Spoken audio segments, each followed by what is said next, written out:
I thought we were starting. I thought so too. We're live. We got sidetracked. Hey guys. Hey, welcome to Roleplay. Welcome to Just roleplay again.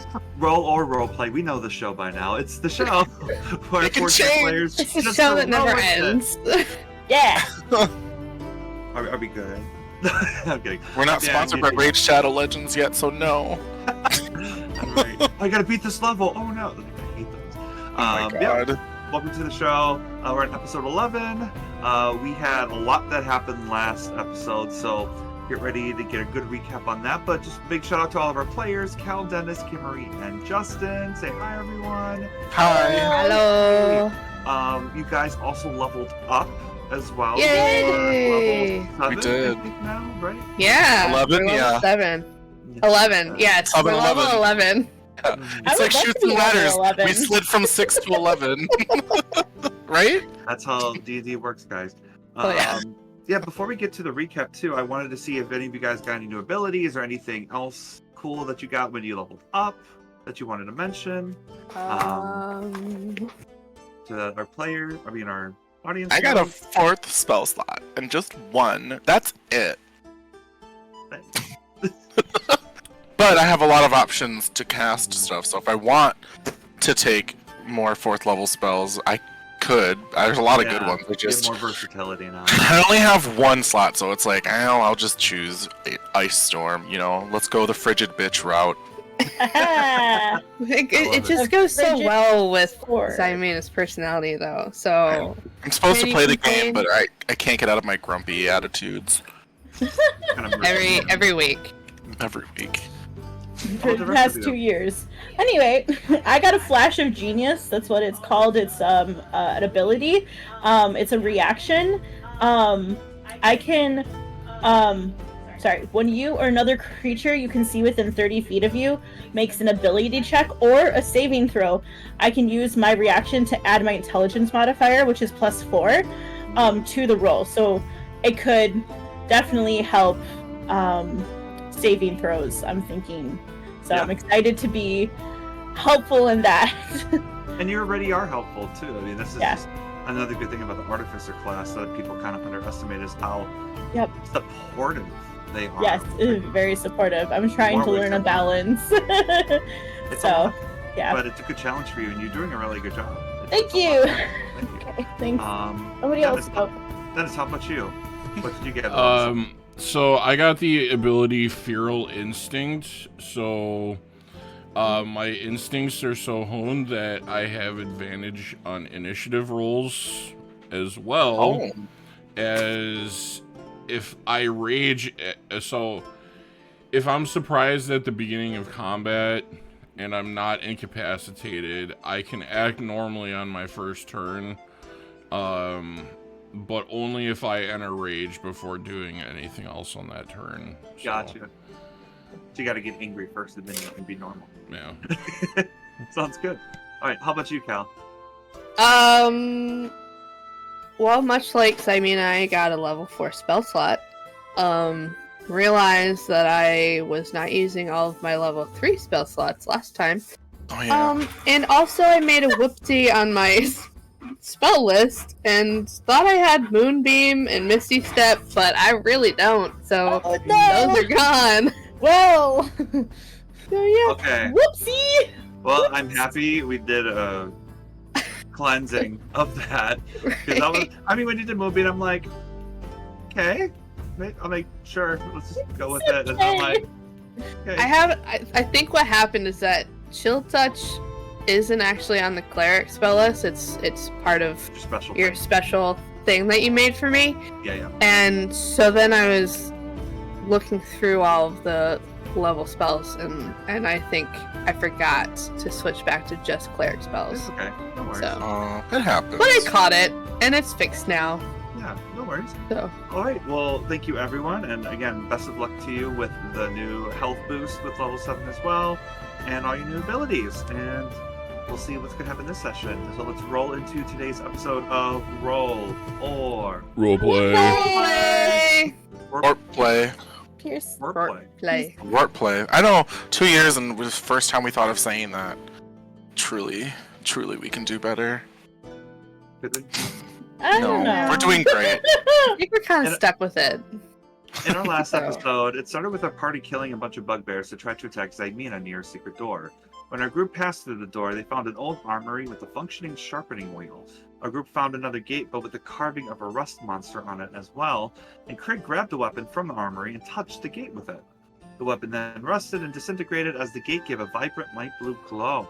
Craig tried to go through the gate, but was denied as a mad voice popped into his mind saying that he is too weak to go through yet. Then as our players explored further, they came across a long hallway and had to destroy a couple of animated ballistas. After that battle, our players took a long rest at the Xanathar guarding post, and as Craig kept watch while others slept, he came across a shield guardian with a rune on the back of its head and the shape of a star overlapping a circle with a dot right in the center. The shield guardian was shouting out spells as if it was casting them, but nothing happened. It just walked around the area and then left.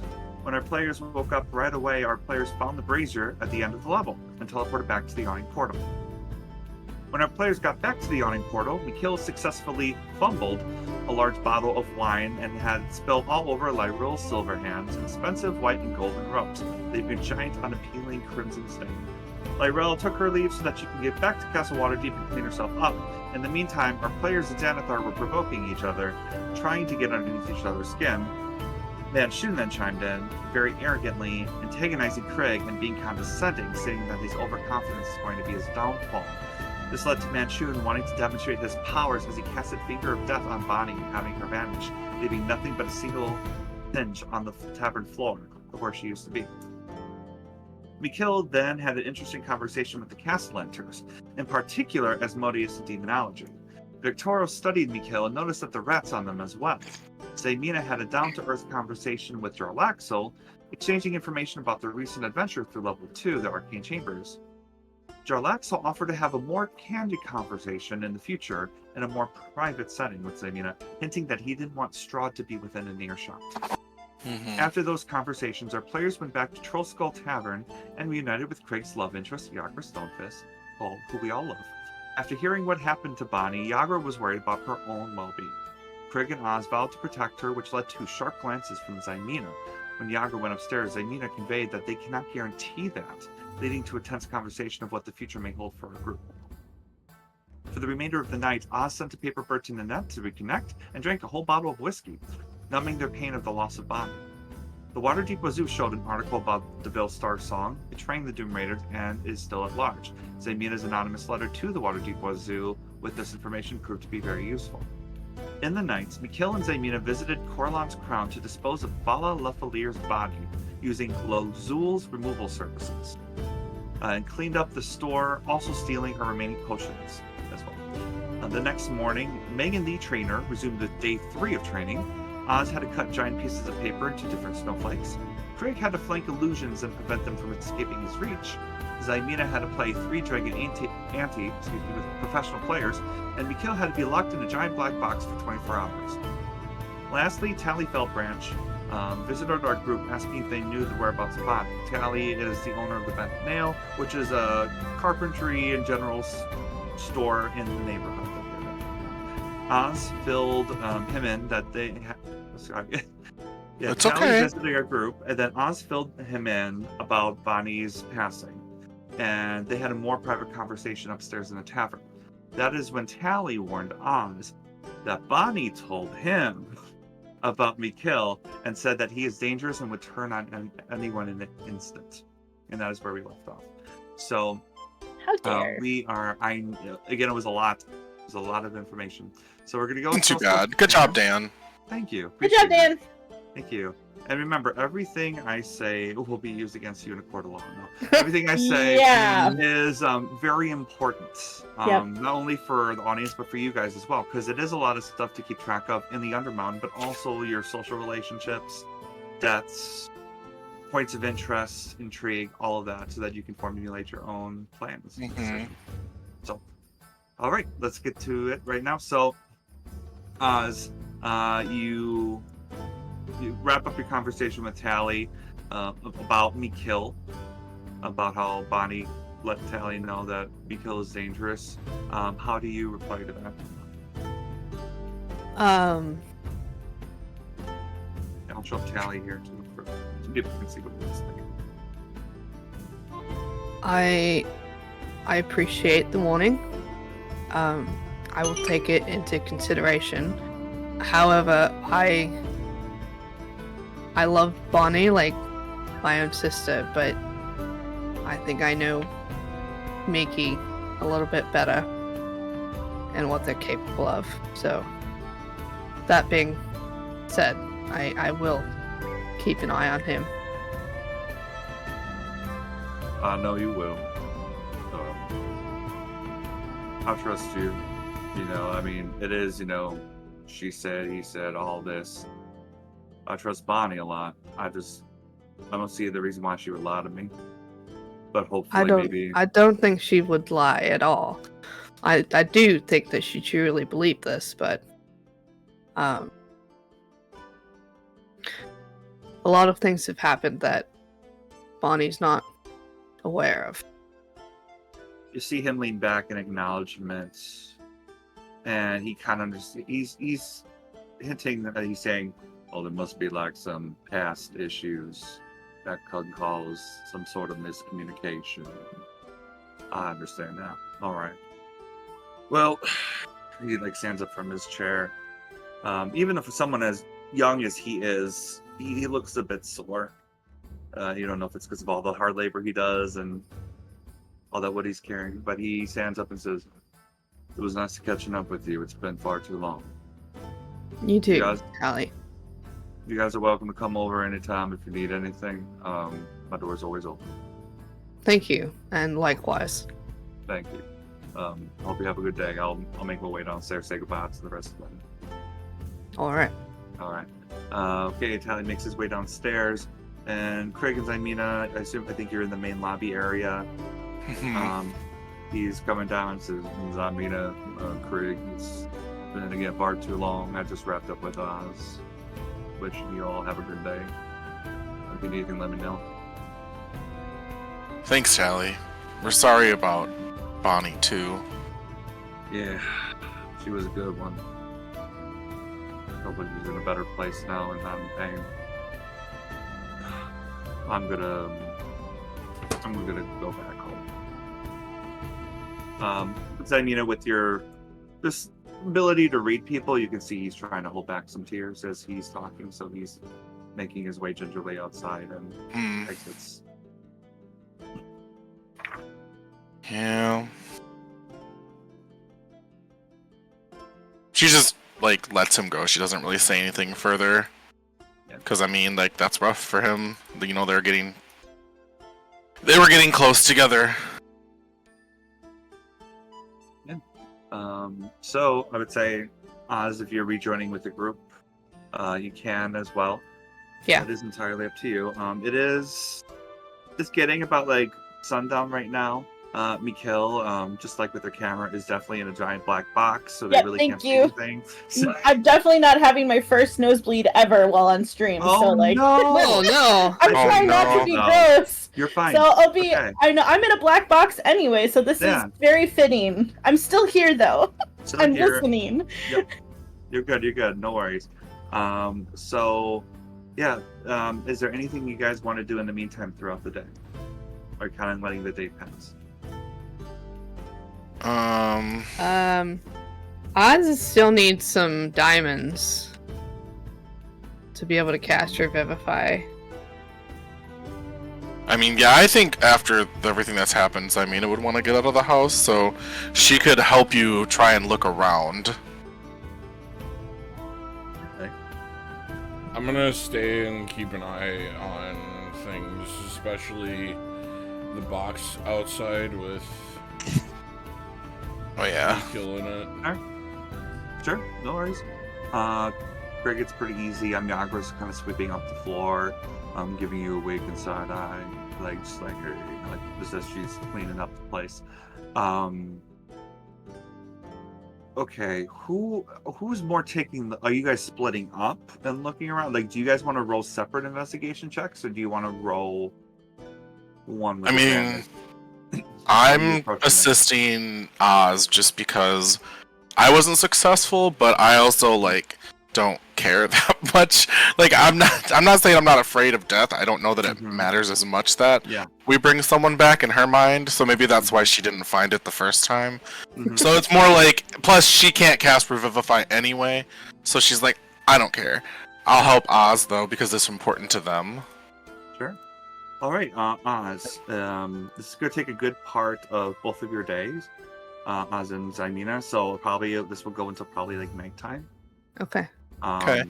So I need Oz to roll investigation with advantage, please. In the way that I'm helping, besides using the help action, I'll just say, well, here's the places I mostly tried checking out the day before, but no luck on this side, so maybe we can go over on this side. Hopefully you have a little bit of guidance. Yes, I am going to cast guidance on myself. That's fine, no worries. Channel the power of the Raven Queen to help you out look for... Alright, straight investigation check? Investigation, yeah. Okay. With advantage, yeah. With advantage, okay. Because I mean it's helping you, and she has... Yeah, hopefully your intelligence is higher than mine. Oh no. Don't tell me you roll with advantage. With advantage, I got a 5 plus. What do we got? Not good because my intelligence is crap. Plus 0. Oh no, yours is high. Those are two worst people to be So that would be a 5. Oh wait. Let me do my D4 for guidance. Sure. I can't even read it. That's a 4. So I got a 9. Okay. It's been an extremely rough and taxing day on you. Even with Zymina's help, I'm grieving your mind and is not in the hungover. right place. Yeah, you sure are. Oh, that's right, you are hungover. That was unfair. That's right, I forgot. Thanks for the reminder. Yeah, no luck today. You Awesome.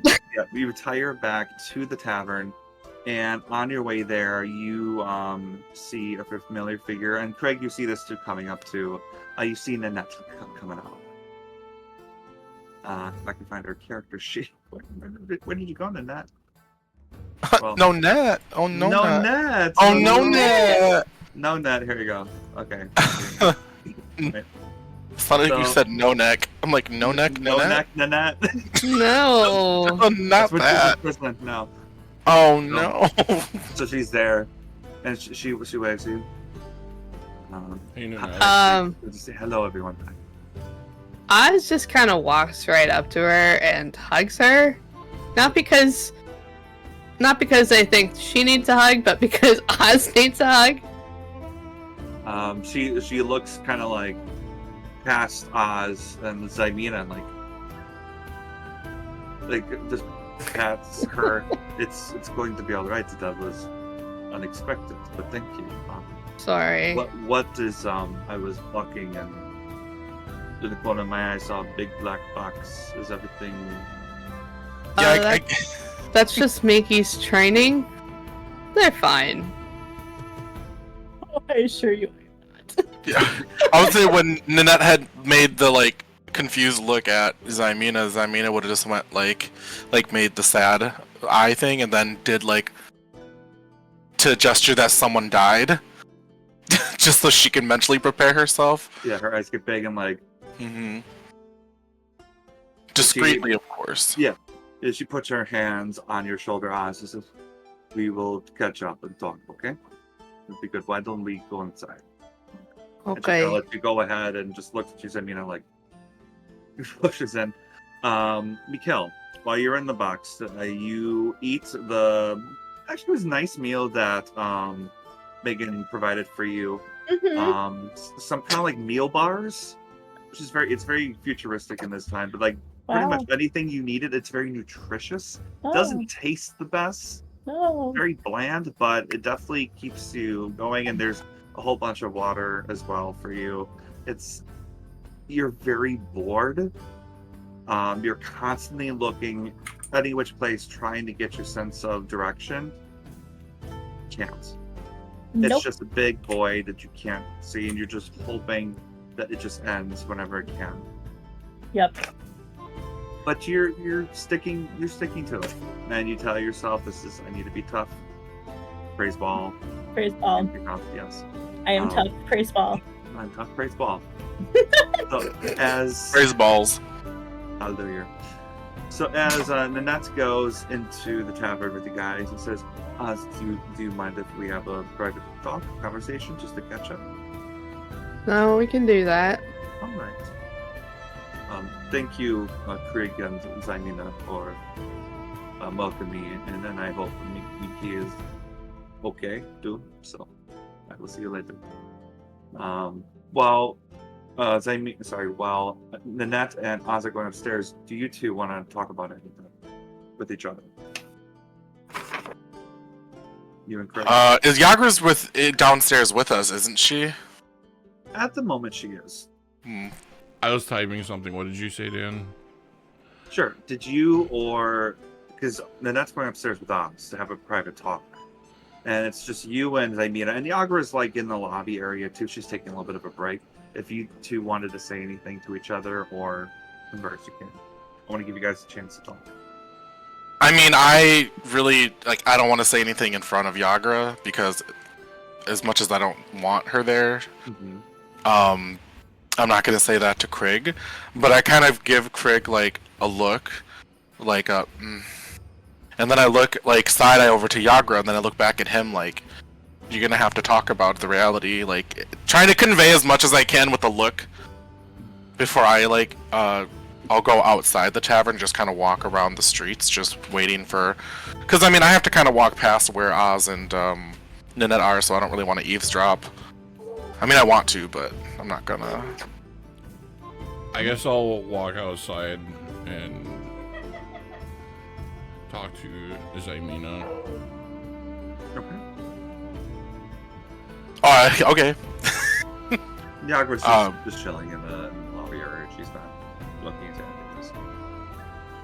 anything. As we get outside, she'll kind of wait for you to go out, and then she'll close the door. And she's not talking loudly, she's talking a little bit lower than a normal volume, just so that she's being discreet. And she just goes, I think you're gonna have to find a way to get Yagra out of here, because if Manchun can kill Bonnie so easily, he can kill her just as easily. And we already used our scroll to revive her. It's gonna be harder to keep doing that if people keep dying, Craig. I am aware. I'm trying to figure out another option for Yagra.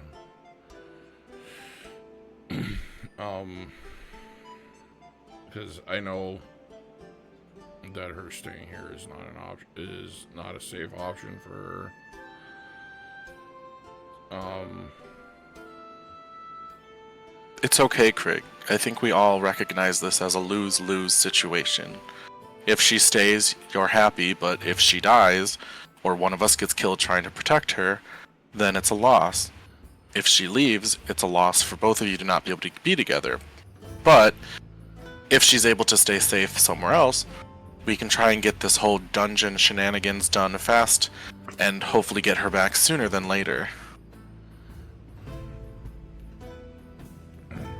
As you guys are talking, it's a nice, just quiet, slightly quiet breeze outside. It's nice, brisk air just going right in between you two. You hear light wolves howling as well. It is a little cryptic, but it's still very peaceful and tranquil outside too. She just looks up and goes, wolves in the city? And then, interesting, before she kind of resumes the conversation with Craig. I'm not telling you what to do either, because even though we're a family, we're all allowed to make our own individual choices. Just like a certain someone doing a certain something to a certain someone, and us having to deal with that. Because of some higher being. What are you talking about? It's fine, honestly. I kind of like cleaning up, actually. And she's like reveling in that. Cleaning up, it doesn't sound fine. That was my job. Well, it's been handled, so I guess it's not really a big deal anymore, but that's true. I would have given, yeah, I guess that would have been Oz's job. Way to not be there! And she just goes to Craig, I'm just saying to really think about it. Because it affects all of us, not just Yagra, not just you, not just me. It also affects Strahd and the rest of the people who are wanting to hurt us in any which way they can. I'm also thinking that every one of those people that we're up against are pretty powerful, and I would venture a guess that their reach extends far beyond this city. I think with Manshoon, probably. I'm not saying the others don't, but I don't think they have the time with everything going on here. I think Manshoon can create his own time. And then as she's like thinking about it, she's like looking around to see if they're being watched again by those fucking gazers. Because she knows like that's a common reoccurring theme, and she's like, you know, maybe we should start listening in and looking around to see if we're being watched any further. Make a perception check. I will do so at advantage, thank you. Actually, it'll be advantage if it's sight-based or if it's just a straight roll for, Sight. Okay. Just because I forgot that I have my goggles. So I rolled a 26, so a 19 plus 7. Sure. You're really looking for gazers or anything else. No one is around you. You are in a nice, safe spot. You're very confident you can have a conversation without getting interrupted or spied on. Even by Jarlaxle's drows. Like, you know you don't see any on the rooftops, anything like that. Okay. And then she kind of like stops talking to let Craig speak his mind or what he might want to do. Or if he wants to go back inside, she's okay. She's planning on staying out there until everyone's done having their own conversations. There is some discussion of giving her the crown we pilfered from our last excursion into the Undermountain. The one that makes you change shape. Oh. That probably wouldn't be a bad idea. I think that coupled with her maybe not necessarily leaving town, but hiding might be a good option.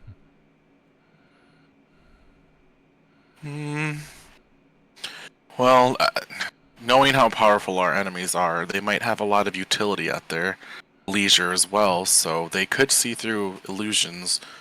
Unless she's going to stay in the poorest parts of town where nobody goes. So I don't know if that's a good idea either, but honestly, instead of talking to me about it, I think you should talk to Yagra and see if she has any thoughts on it. She's allowed to make her own decisions too. I guess I want to come up. I wanted to come up with some concrete options for her, and I didn't know if that crown thing was, if we're committed to that or not. Well, I don't think, well, I can't speak for the others, but for myself, I don't have a problem with that, because I can change into animals to hide. Mikil, even though he never does it, can disguise himself as well, and his voice. So one day we'll see the usefulness of that come to the future. And Oz can transform into anything he's killed. They've killed. Can I just ask if the box is in earshot of... It's behind the building. Yeah, it's behind the building, but but Mikhail can't hear anything else of the box. It is very close. As an out-of-game side note, for the reason she's mentioning that, it is not me picking on Kimarie. It's Zymina being a little more frustrated with the things that have happened with Mikil the last couple of episodes, so she's letting that frustration out. Yeah. So just so everyone knows, I'm not taking it personally. I'm just saying fuck you. I know. I'm just making sure that everyone knows. But Zymina looks up at Craig and thoughtfully says, "Really, what I think you should do is be with Yagra right now. If you really truly love her, make her a nice dinner, sit down together, and have a conversation about it. Because, I can't believe I'm going to say it, but if love can transcend all dimensions, then you guys can be fine apart." And like she turns like with the hands like this, like I can't believe I said that.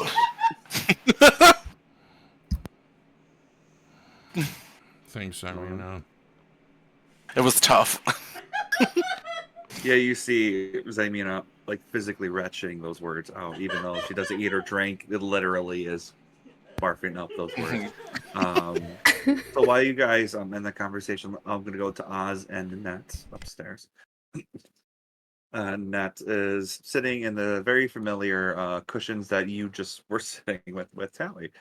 So she's up there and she says, she opens the conversation. So how did everything go in the second level? Everything went fine down there.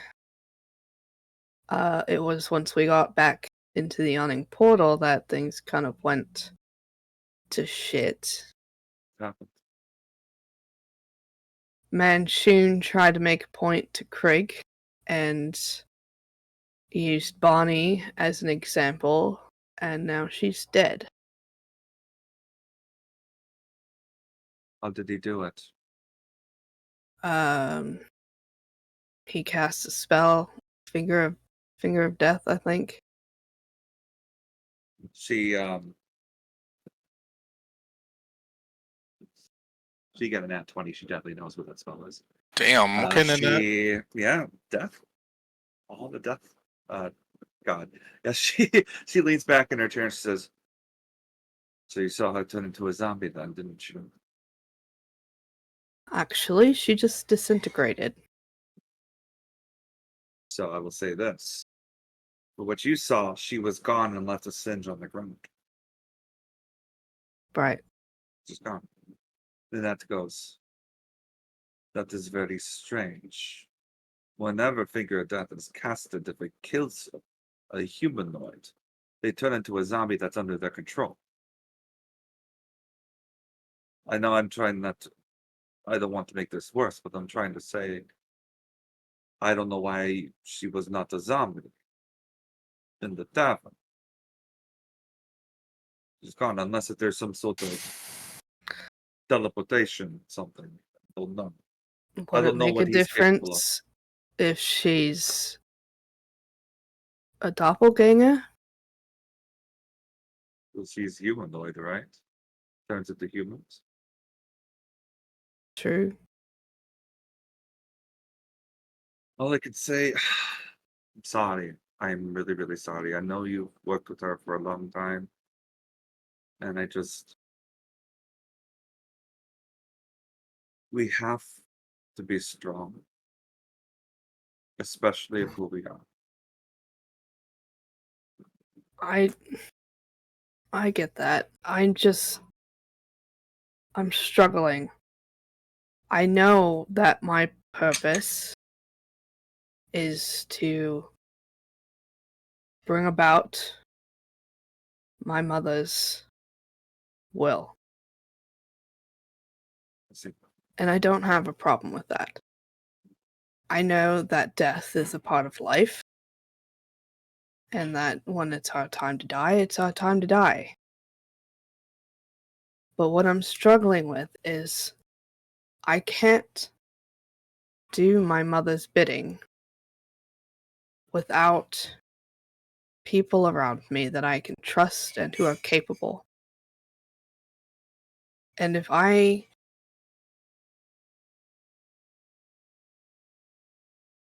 not strong enough to protect those around me, what is the point? What stage of grief are you in with your relatives? What are you? Acceptance. Exactly. You need to accept it. You can't change it. No matter how bad it is. What if you lost me? How would you feel about that? You look different. Probably would be handling it about as well, if not worse. We need to wake up. I care about you. And I want to be there for you. But you are the Raven Queen's child. the goddess of death. This is your domain. This is your realm. It is hard. And I know with the second life or second coming you have been in, you have more of an emotional attachment to it. But whatever happens, we have to move on from it.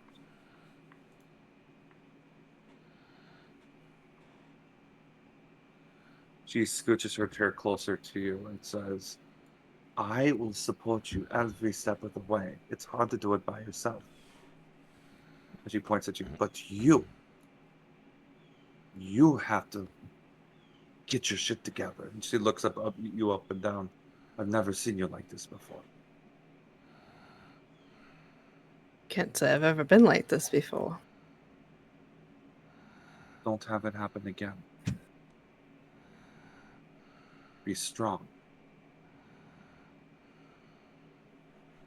I am sorry. You can see she is really cold right now. She's being really serious with you. Not good bedside manner with this. This is not her strong suit.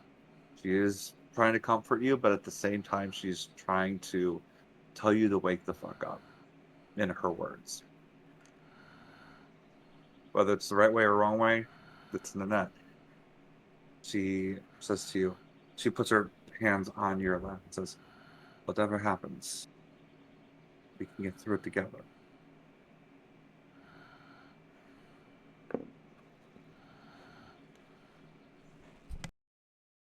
I will say this out of game too, and I was looking up. So, Doppelganger is a monstrosity, technically, but I'm treating this as a humanoid type of situation. For Bonnie, or if it were to happen to Oz, okay. For Bonnie, for story purposes, yes. I'm just letting you know. Mm-hmm. Yeah.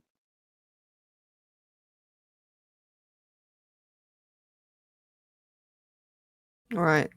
All right. Have you heard what the next level is yet, or what's going to happen? Nope. Would you like me to stay the night with you? Yeah. Sorry. I fucked up again, Craig. I dropped the dishes. Not the dishes. The dishes. It's quite all right. All right. I can stay the night with you, Oz, if that is. I'll keep you company. Thank you. She gives you a kiss on the right cheek. Oz's face gets very red. Sorry, I thought that was an appropriate thing to do. Sorry. No, don't apologize. I did enjoy it. Oh, okay. Just not used to physical touch, I suppose. That is okay. That's not usually my love language either. So let's just relax and enjoy the rest of the night. Okay. Sounds good. Okay. So Craig, I would say you're in with the Agra. You know, she dropped a whole bunch of pots and pans on the ground, and she's picking it up right now. As you kind of walk back in, you know, you see her after your talk with Zaymina. Did you want to approach her or talk to her? Yeah. Spoken A, I'm so sorry. These things are so awkward. It happens. It's okay. Don't dwell on it. Broken. Okay. How are you? I'm doing all right. Oh, okay. Yeah. Let's have a nice dinner tonight. Okay. I'll make something. All right. What are you gonna make for me, handsome? I don't know yet. I'll figure it out. Oh, a surprise! I like surprise. Should I dress nice? Well, I only have like another. I'll just wear what I'm having. Okay. I will leave you alone. You can make dinner. I don't want to mean, bother the chef. You can spend time with me in the kitchen if you'd like. Do you need me to knead some dough with you? Or handle your meat? Oh my god. I'm thankful I'm I outside. can marinate that really well.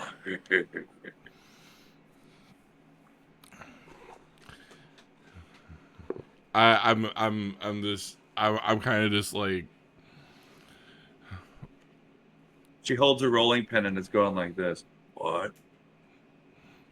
I'm kind of just like old bashful a little bit, just like, come on, let's go. All right, let's make dinner. So, you help. What are you choosing to make, Craig? What do you want to have for dinner tonight? I'm gonna make whatever is the D&D equivalent of pasta. Okay. And I'll just say there's have nice wine. Nice, yeah. Definitely have some nice bread and nice wine there as well. You have a nice dish, nice pasta dish with some fresh herbs, some parsley. We have some seafood as well, some leftover from the shark tacos. Yes, so you still have some you have to use up because that was a Blitteracos. It was a big shark. Mm-hmm. So if you kind of use like some pieces for that, and you set up a nice candlelit dinner, right in the side table over here for you and Agra to have dinner.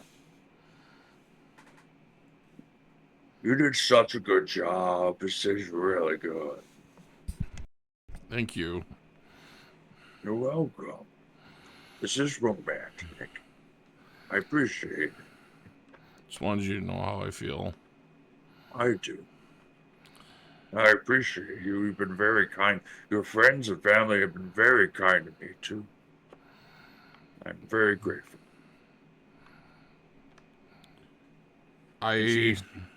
Sorry. No, I'm just stuffing my face. I've been forced to do some thinking about the situation. She slurps up like the last noodle. What do you mean? I'm not sure that you're going to be safe here. And if there's one thing I want out of this situation, it's for you to be safe. And I think potentially it might be for the best if you try to get out of town for a while. Out of Waterdeep? Yeah, the only other thing I can think of is you trying to lay low somewhere in town, but that would probably mean that you would have to be in one of the poorer parts of town, and this is really hard. I know where you're coming from. I just got reunited with you. I know. I think I just don't know where to go. I have nobody. We do have an item that we procured from our last incursion into the Undermountain. Oh. It's a leather, I think it's a leather crown, and it changes your appearance into that of a muscly human male of average height, I believe. So it's a golden circlet, and what it does is just transforms the wearer to a beautiful human. Okay. So, pretty much to their liking of what they consider to be in the public eye. Okay, so she goes, well, what I would be disguised, I can be in town, right? I mean, that's what I was not thinking. I'm not sure anybody being in this building are safe while we're gone. Maybe I could just find another tavern or something. Whatever decision you want, I'll support it because I love you and I trust you. Believe me, I do. What about I just want to. What about when I'm not sure about a situation? Then I will follow whatever your gut is telling you. Your intuition was to save me and get to know me and take care of me. I always thought fate was just a fake thing and that thieves do and swindle people. But everything we've gone through has led to this. And damn it, you haven't worked all this hard just to throw me away. I know. So I will do whatever you think is the right thing. Because I love you and trust you, and I know with your gut and your intentions, you do not want to harm. Do you think you could masquerade as a human long term?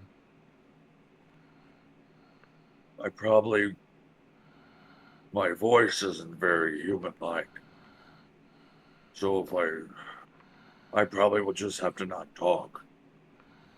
I don't want that. Some people piss me off, so I would be more comfortable still in the city, because Doom Raiders, we know a lot of places, a lot of hole in the walls, a lot of people, and the village doesn't know about the circlet or anything either. It's so true. maybe it is the best option. And you can still write to me. I can write to you. As long as you have my name. So it's not just DeVille I'm worried about. I know. The only thing is I will just need some money to get by, but I'm not going to splurge. I want you to be comfortable. How much do you think you would need? Maybe 150 dragon, just for like a week or two. Honestly. I just want to interject because maybe Oz could try and help resolve this whole conversation. So I will say you're not there yet. I will say, yeah. But I wanted to ask Nanette something that maybe could help Yagra and Craig. Sure. I'm going to give Craig just a couple more seconds, and then I'll resume the conversation with you. I probably need like 150 gold dragon for a couple of weeks, and then I could write to you if I'm running low on funds, and that's a possibility. I could try to find a job too, or just look good and have men pay for me, but that's awkward, and I'm not. Well, let me. I think this might be because I don't think that you I never really thought you leaving the city was the best option, because with some of these people, I feel like their reach extends beyond the city. I understand. Let's just eat our dinner and we can talk a little bit more about it. Yeah, we don't have to figure this out like right now. We will. We got Oz, and Nanette's with you. Yeah, sorry about the kiss. It was just in the moment, but if the physical touch thing, that we don't have. Yeah. All right. Sorry. Let me clarify. Yeah. I like physical touch, but my family is not very big on physical touch between each other. Oh. Well, I didn't know your mother disapproved. Nothing. Well, what did you want to talk about? Anything else? Feel free to do whatever you'd like to do at any point. Oh my god. That gives me a lot of power, Maz. You have no idea. I need to really defend myself. Respectfully. Is that a bad thing? No, it is not. Okay. Well then. Anyways, shelving this conversation for just a moment. Sure, that is a good idea. What? Would it be a possibility for somebody to hide out at the shrine for a bit? Who is it? Yagra. She doesn't hate the Raven Queen people? She doesn't hate us? She doesn't hate us, so I don't think she would hate Raven Queen. Okay. And you trust her? You like her? Yes, she's Krieg's paramour. So we're also concerned about her safety as well as yours. And after the whole thing with Bonnie, we're worried that if she stays here, that she'll be an easy target. The only thing... Sorry, go ahead. We found this diadem thing that would be able to change her to appear as a human. So it wouldn't be as obvious that she was there. Okay. But what were you going to say? Well, I was going to say, if you're hiding her because they're associated with you for, I most likely am on the list too, because I'm with you for. True, but I have more faith in your stealthy abilities. Yeah. And there's also the other members of our group for protection. Yeah, of course. No, and that I am totally fine for letting her in. I can let everyone know. And just say we have a new member coming in. She's just staying for us for a bit. As long as she doesn't destroy anything. Of course. Besmirch the Raven Queen, anything like that. She needs to be respectful. That is our own home. Naturally, yes. That I'm fine with that. Alrighty. Do you want to come downstairs with me, or do you want to? I just want to talk to them about this. Sure. Did you want to continue role playing this out? Just gonna hold terms that. Yeah, I mean Yagra is fine with it as well. I'm fine with that. Okay. Craig, you're good with it. Zymina? Yeah. If it's between the two of them, so that's fine. No worries. Okay.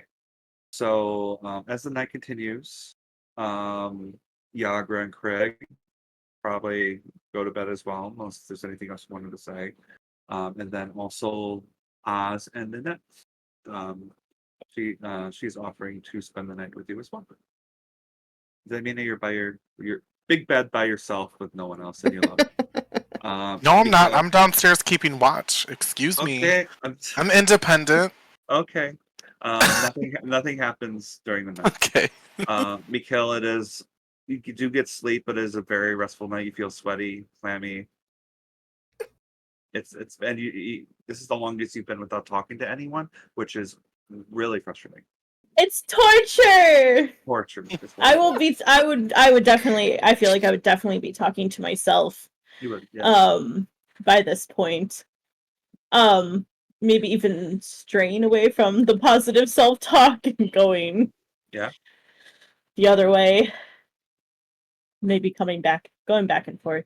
It also helps you relive your memories of how you became from Michael to Mikhail back in Australia. Then your relationship with your father, how you set up ball to get back at the whole town. It's helping you focus all of your development and channels to, because all the distractions are gone. Now it's centered on you and just yourself and your self growth and your journey as you reintroduce yourself of how you truly are and what you're capable of. The morning happens, all abilities, spells, everything is refreshed. Nanette thanks you for the wonderful night, Oz. She takes her leave. Viagra offers to make breakfast with you, Craig, for the group as well. Megan, the trainer, does show up in the morning. Let's, of course, bring her lovely AI photo back. Her lovely titties back. I mean, personality. I mean, of course, yeah. The thirst is real. Yeah. She gets you out of the box though first, Mikhail. She and you just see her. It's so bright outside, but then you just see her black, sparkling, almost like a corset just pop up her baloombas. And she looks at you. How you doing? I'm tough. Praise ball. Okay, it worked. That's good. All right, let me help you. She grabs you, and you're kind of like a little limp, and she kind of like drags you just a little bit with like your ankles touching the ground. It's like, don't worry, don't worry. Let's just get you reunited. That way you can eat something, and I'll let you know what the next day of the training is. So you see the three of you. You see Megan bringing Mikhail. All right, you sit down. All right, day 4, y'all. How are y'all feeling? Besides you. I mean, I kind of, yeah, I was gonna say, I kind of look at the rest of the group aside from Mikhail because, I mean, dreadful, honestly. Yeah. All right. I mean, the other two had sex, so I'm just gauging up. Like, are they feeling better? Like, because yesterday was a mopey fest, so she's watching. She's not saying that. I'm just asking an out-of-game question for an in-game response. People are allowed to sleep over without engaging in promiscuous activities. Intercourse. Speak for yourself. Shut up, Miki. Okay. Well, the fact that you have the energy to talk back to me means you're making up stories. So good for you. It's called snoo snoo in my culture. Not snoo. Oh, Mikhail, you look terrible.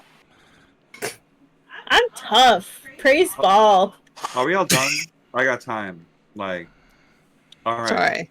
We're in better spirits I mean, today, you I think. asked, So we're allowing ourselves to have a little more, I guess. So what do we have on the docket for today?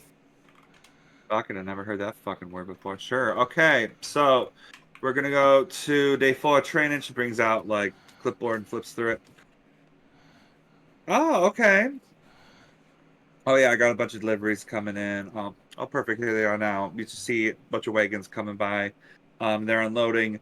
There is a bunch of pinatas, of beholders, of yetis, gibbering mouthers, vampires. All right, Oz, this is for you. Really? Yep. Cool. So like, this is the next thing. They're like cutting monsters. Then y'all can have candy afterwards and give it as a fucking gift. Yes. Yeah. Daddy! Yeah. So what's going to happen is that throughout the day, I'm going to be moving these pinatas around. I'm going to be swinging them around, and I'm going to blindfold you. Oh. Yeah. Now cut me. So I'm going to have you use your senses to try to find the best places to cut them. Trying to get that good old candy out. We're going to do that for 8 hours. All right. I have a duplicate. She like pops it out. Another like illusionary head comes out and says, "Yeah, that's me." Comes back in. Okay. We understand that, right? Yes, ma'am. Great. All right. Craig. Yes, ma'am. All right. She hops in the back of the wagon, brings out really flattering and funny cartoonish images of it's cardboard cutouts of Mikhail, Maz, and Zaimina. Mikhail has like their wings out and the beak out. Maz just kind of like has their arms crossed and kind of gives a confused look, and Zaimina has a very just like unamused, hands on the hips look, looking forward. Mm-hmm. All right, so what you got to do now, big boy, is that when someone tries to attack one of your friends, you fucking hit them. Slap their ass. Use the asset, use that momentum, because when you use your reaction, you need to hit them when they're hitting your friends. No one fucks with your friends. That's the main point of this mission, okay? So I'm going to get another scroll out for you and puts it on you. And then it's the same like thievery, like duplicates that come out, illusions, so that you practice that. Zamina. Yes. All right. Come with me.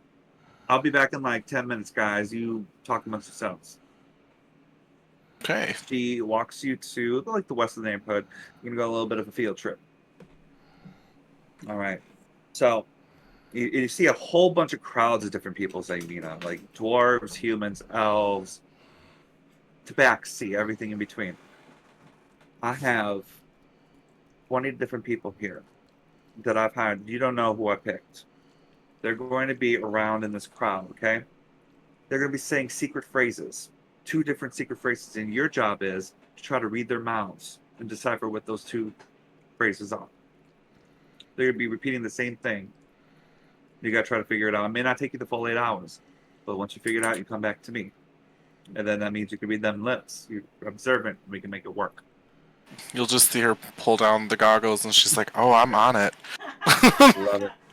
Okay, I'll let you have your fun. Just take a look and people watch too, because they're kind of fucking funny at times. So, all right. She walks back to. I didn't know she just teleports. No. Not the teleport. Okay. She can teleport. She can do it all. Miki. Mikhail. Ma'am. Did you tell her, Mika, before? What did you tell her? Oh, fuck. It wasn't Tommy? No, at least we know it's not Tommy. I'm Tommy. No, I don't think you call her Mikhail. Really? I think so. She'd be like, okay.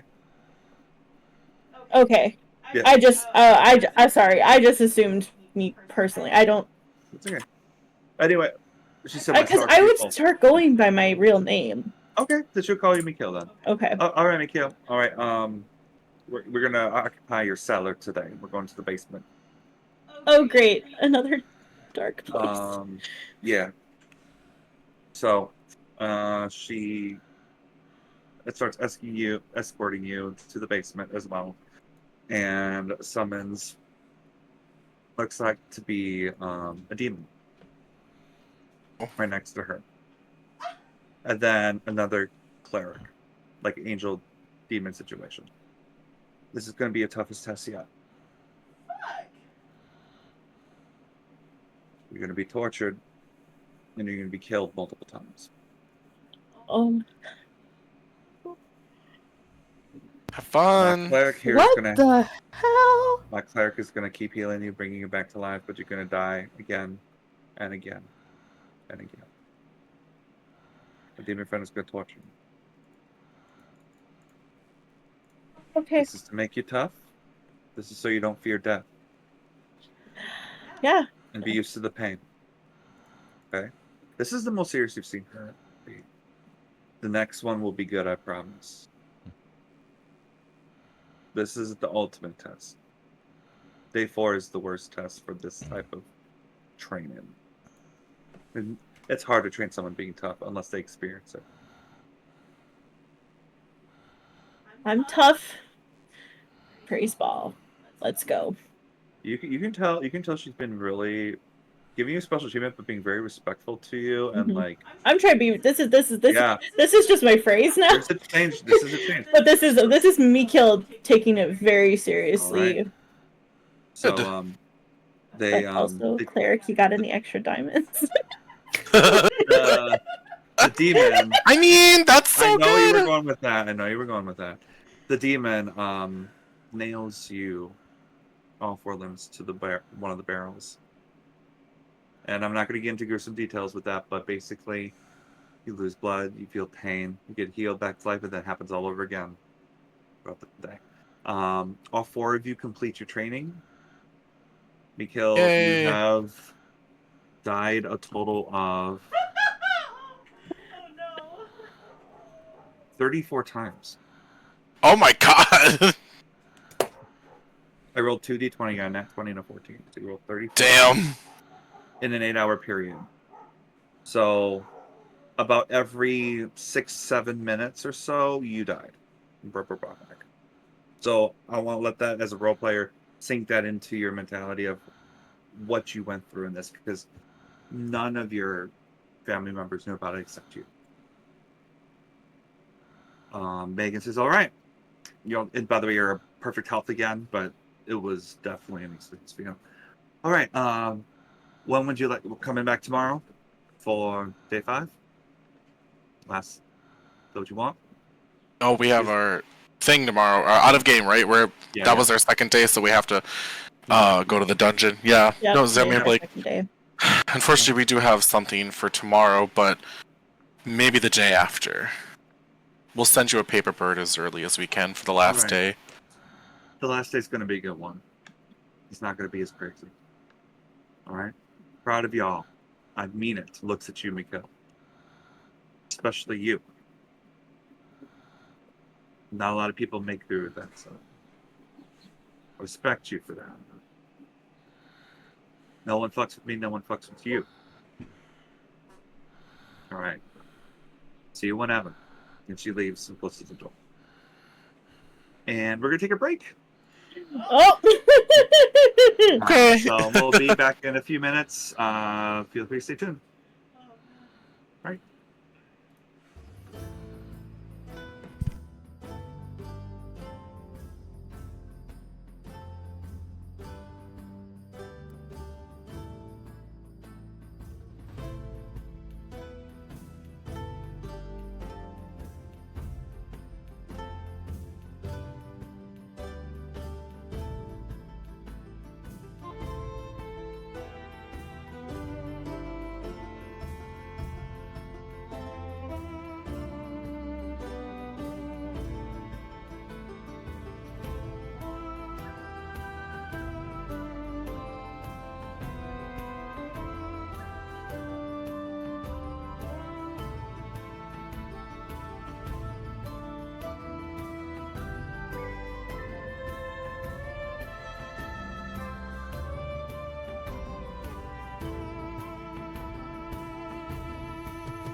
Not yet. And we're live. All right, thanks, guys. I hope you all had a nice break too. We're gonna get right back into the story here. Megan, the trainer, just finished training with the group. Oz, Oz, Craig, and Zaimina. You do notice Mikhail looks a little changed as well. If there's something you want to address, that you can. But I will just say, for story's sake, I have nothing else planned or events happening throughout the rest of the day. So you guys can carry however you want, and when you want to end the night, then I actually do have a paper bird for you for the next level. I will say that, but I'll let you guys have your conversation first, and then we can get to that. What time is it? It's in the morning. Oh, actually, no, it's in early afternoon, like 2 or 3. I did want to. I know you said you don't have anything, but I did want to go to a library or somewhere where I could find information on Asmodeus. Sure. Do you want to go by yourself, or do you want one of us to go with you? What do you want? I feel like it's best if we travel in pairs right now. I don't have a walkie-talkie any longer. So there's no way that I could communicate if I was in trouble, and I feel like going alone is like not great with where we're at with other. Sorry, I don't know. I'm okay. I mean, Zaimina would go with you, considering not where our party is split between lovers and non-lovers. Yeah, that's nice. Not really. But I'm ready to go whenever you are. She kind of gets her little coin purse and stuff ready in case she sees stuff that she wants to buy. Alright. Well, we'll let the other party members know. We'll just be like, we're gonna go. Well, actually, where are we going, Mikhail? I don't know. Where are we going, Dan? You do know that the largest public library in the city is the Font of Knowledge. If you bring up the Waterdeep interactable map, it is located west of the market. So in Castle Ward. Yes, Castle Ward.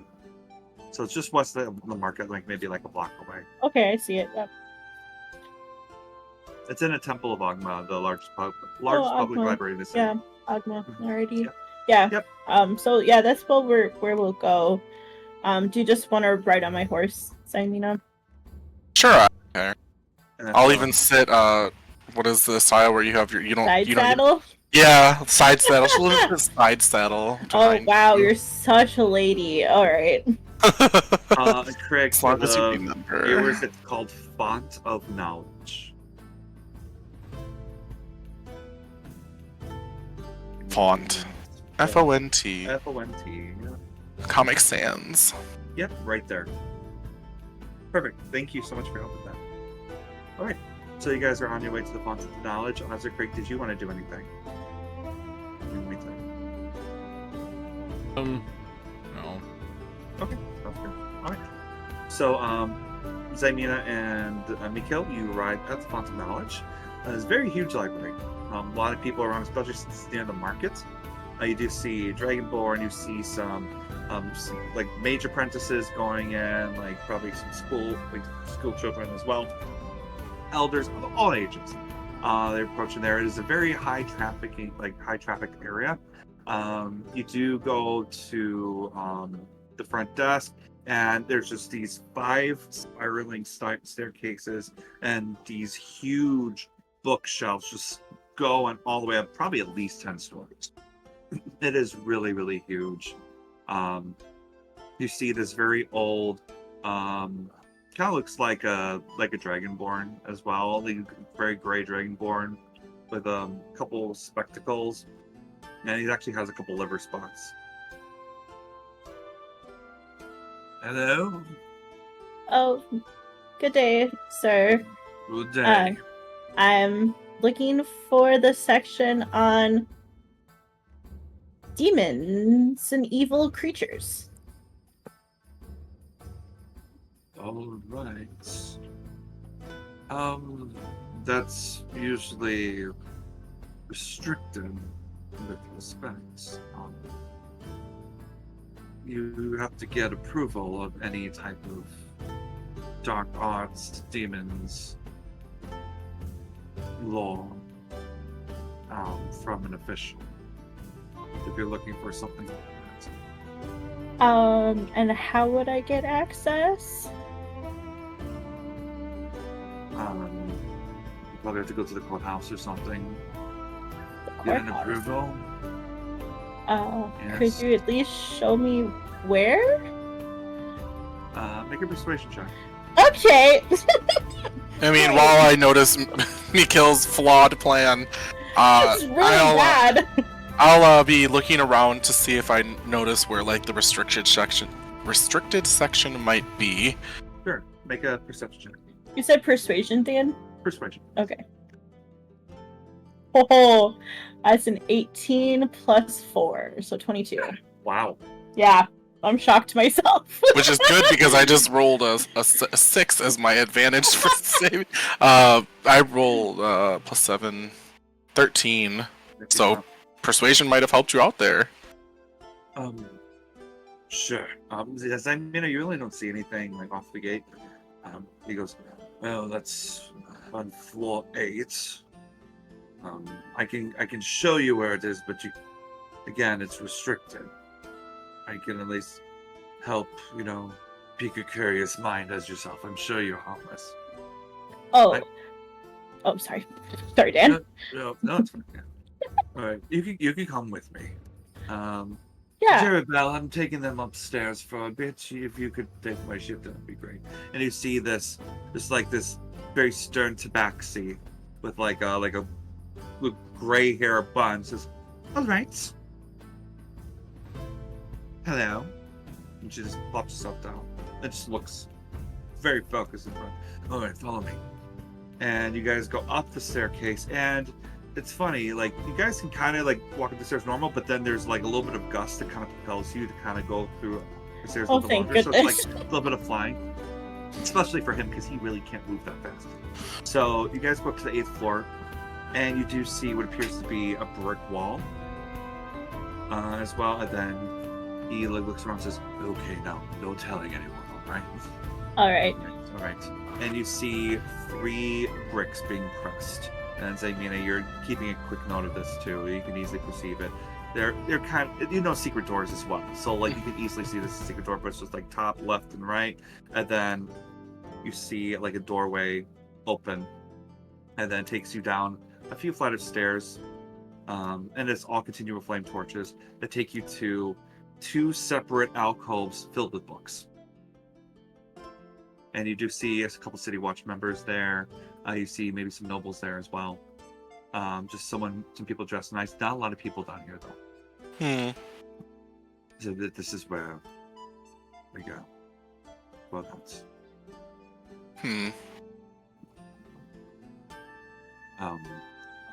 Since we're not really able to look at the information you have here, do you know of any scholars that are able to give us the history of not only demons, but just ancient beings? Well, I myself am a scholar. If you're looking, you can ask me information. Again, you seem to be friendly. I technically can't have you take the book, but I can tell you things. If you're looking for something in particular. Kind of looks down at Mikhail, but then looks back at him, and then out of game. Did you tell me what you were looking for? Because we didn't discuss that. Does she know, or is she just waiting for you to be like, On the way, I would have told you that I'm looking for information on Asmodeus, and seeing where he fits in with Ball, or if he fits in with Ball at all, and seeing if there's some way we could figure out something with Asmodeus regarding the castle lanterns. Sure. Before Mikhail is able to say anything, Zaymina will look back at the man and she'll just say, well, we do have a lot of questions, but are we able to talk somewhere that's a little more private? I'm sure you'll be shocked to hear what we're asked, or what we're here to ask. Oh, right. Sure. Takes you like all the way to the far back, and there's a really, really dark corner. And it's kind of skeptical because you look at it, I'm like, oh, they must have been doing a lot of dealings here. Like, this is a place where a lot of people can have secret conversations. And there's like a little, just very old lantern at this table at the bar, like far northeast corner of the right alcove, and sits down. All right, what do you want to know? And it's very creepy as the light flickers and just sees his very pale, warded skin. Well, I'll look at Mikil now to ask her questions. I'll assist as needed. Thank you. Please assist me, because my brain is dead. No. Yeah. I was just looking for some information regarding Asmodeus. Heard that name float around, and know that he's bad, but didn't know how bad. Yeah, he's not a good entity for sure. Well, I can give you some information about him. Let me clear my throat first. Sure. Take a drink. Why not? No. Right. So his true form was that of a scaled serpent hundreds of miles long. His acid black blood, a substance beyond foul exuding from eons old wounds. His form's sheer size made it impossible for him to meet and enter into conversations with others, so he created humanoid-looking avatars. He never showed himself except through avatars or highly advanced projected image spells, both in humanoid forms. Usually, an avatar of Asmodeus is someone who is handsome, charismatic, captivating on the surface, appearing slim, sometimes red-skinned, humanoid, over 13 feet tall, but that's just tales. He's very evil, the supreme strategist of unparalleled skill. He is an exceptional leader as well, and a political master of unquestionable powers. According to legend, he attributed his wicked deeds to necessity at the mandates of law, alluding to the rules of hell, in his defense and arguing that his contracts were never broken. So whatever he says is law and go, so he can change contracts instantly. He technically was a deity, but was exempt from many of the rules regarding divine beings.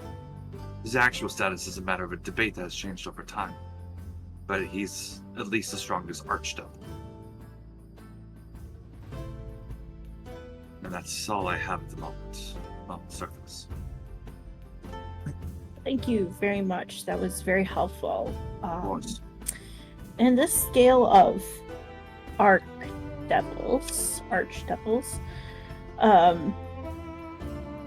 how would you rank Asmodeus as compared to like another evil?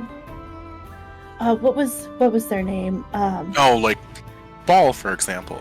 Oh, right, Ball. What would be the comparison there? Sure, archdevils, just like Asmodeus is, are the rulers of the Nine Hells. Ball is the ruler of hell. So I would say, he's a god murder. God trumps an archdevil. You need 9 of those to run hell, and a god can run any type of universe, however you would say.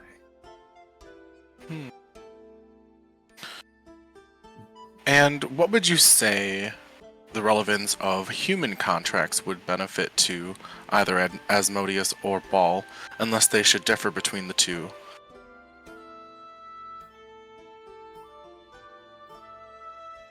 I don't know. Sorry. I know contracts are very... Archdevils use it to benefit themselves, but they're tricky. It's always something to benefit them. Well, I guess my last question is, what would happen should anyone partaking in such contracts for example, just say in this city perhaps, they're found out that they're dealing with a higher demon or archdevil, is that punishable by law? Well, let me look here. He brings up, looks like in his book he's carrying the code legal to take a look and see what that has. He just has that in his pocket. We love this guy. He does. He's a very prepared old dragonborn.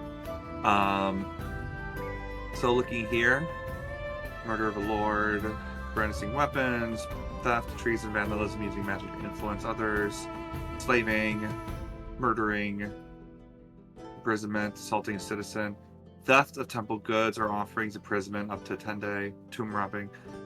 He says, I don't see anything about worshipping demons.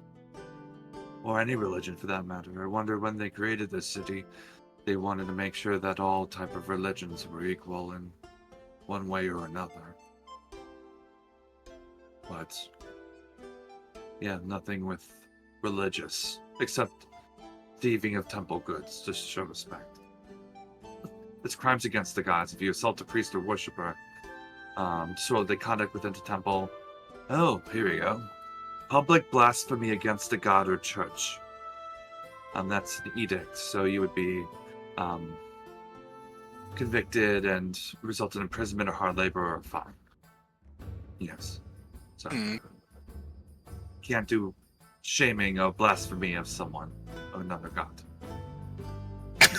Like right down at Rekill as he says that. Would you perhaps know if someone were to be worshipping one of these archdevils and... But she goes, shh, like you see like a couple of people like walking by looking at books. Sorry. Wonderful weather we're having, isn't it? It's very sunny. Sunny, super sunny. Yes. The wind carries a draft. odd fish smell, yeah. Yes, seawater. It carries. All right. What was your question? Anyway, what would happen if somebody broke their contract with the archdevil? Do you think? Has there been anything in history where you would, how the archdevil would punish them? I mean, I assume breaking, being in hell for all eternity, but I'm not sure. I have no idea. I know with warlocks, if they worship someone, they can, break a contract and they don't get their powers anymore or worse. Right, yeah. I don't know if you fall into that.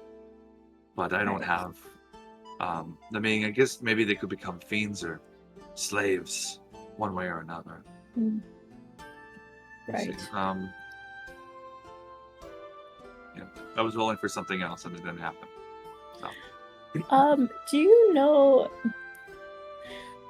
if in the histories, if there's anything significant between, these fiends, archdevils, and things like that, and rats?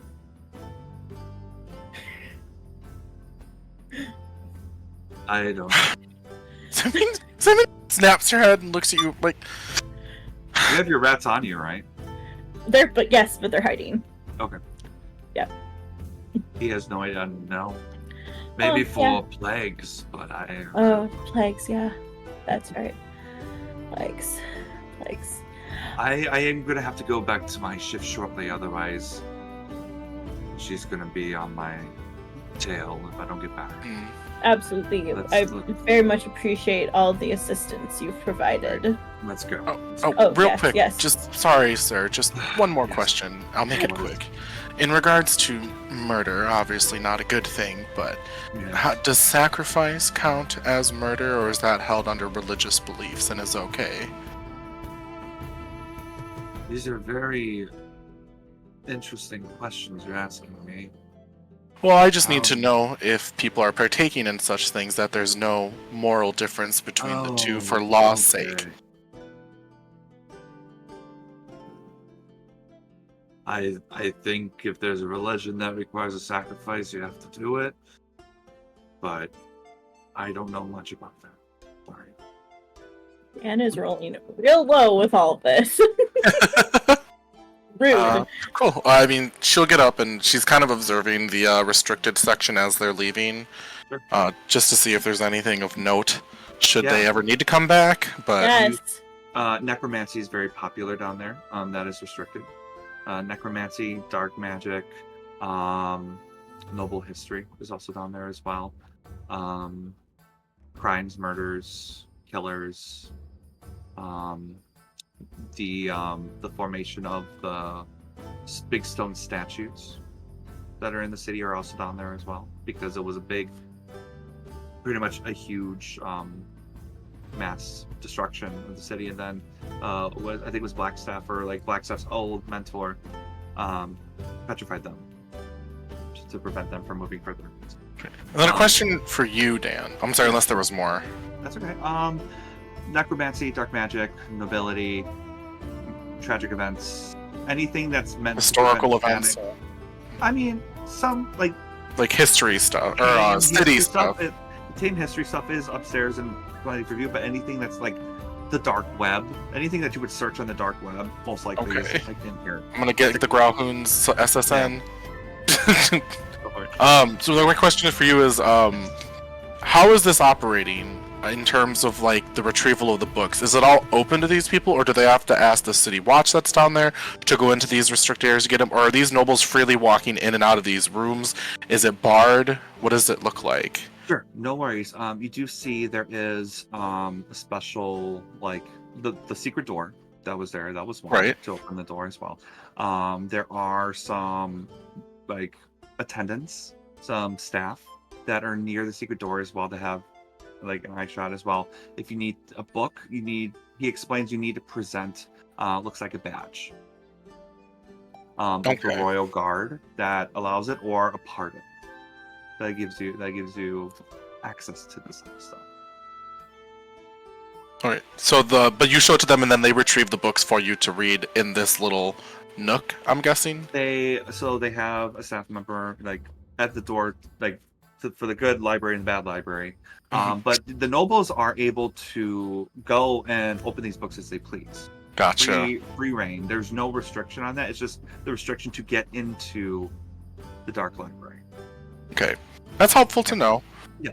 Just in, like, if I were to want to sneak in, like, I'm not going to be able to turn into like a little centipede and go through the bars or something. The only restriction you see is just a magically unlocked door that deals with the touching of the bricks. Okay, good to know. I'll follow the other two out. With a good persuasion check that Mikhail did, the guy was very eager to, and didn't see any threat. And was like, "Oh, you love knowledge. Here, let me show you," and like talk to you. Yeah. So that's what. Of it. Yep.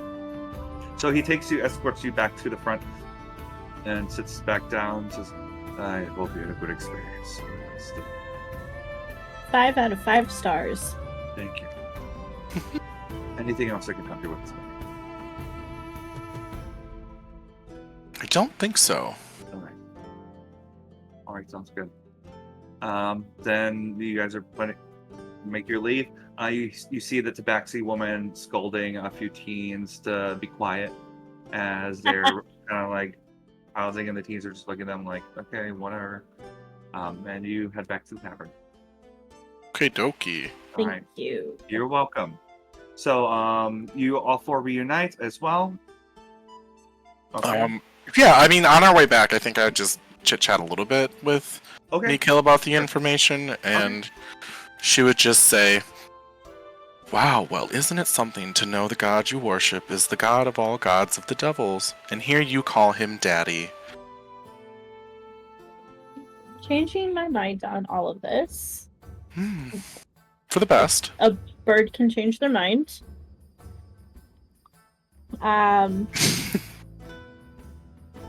I knew that he was very powerful. I guess I just didn't remember. Yeah, the ruler above all. Cool. Well, at least in the Hells. We don't know his influence outside of such, which is why he was probably so mad at you for the whole Raven Queen thing. They're probably all on similar levels, which makes this so much worse. Yeah. Right. Sorry, I'm just really reeling from the training today.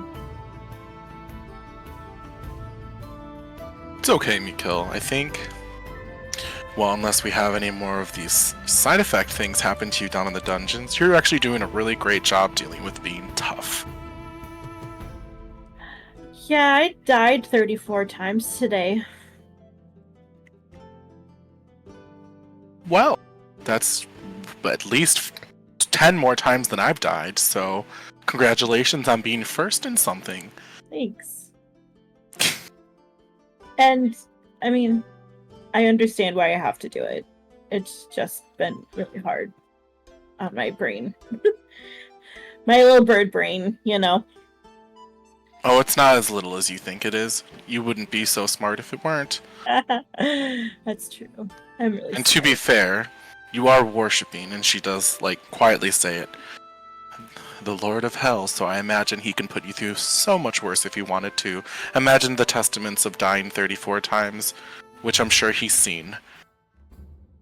Yeah, I said praise balls, you know, after every death, so I'm sure he is seeing my sacrifice of myself, even if it's not the sacrifices he wants right now. But hopefully, I don't know. Change I'll is figure good. it out. Change is good.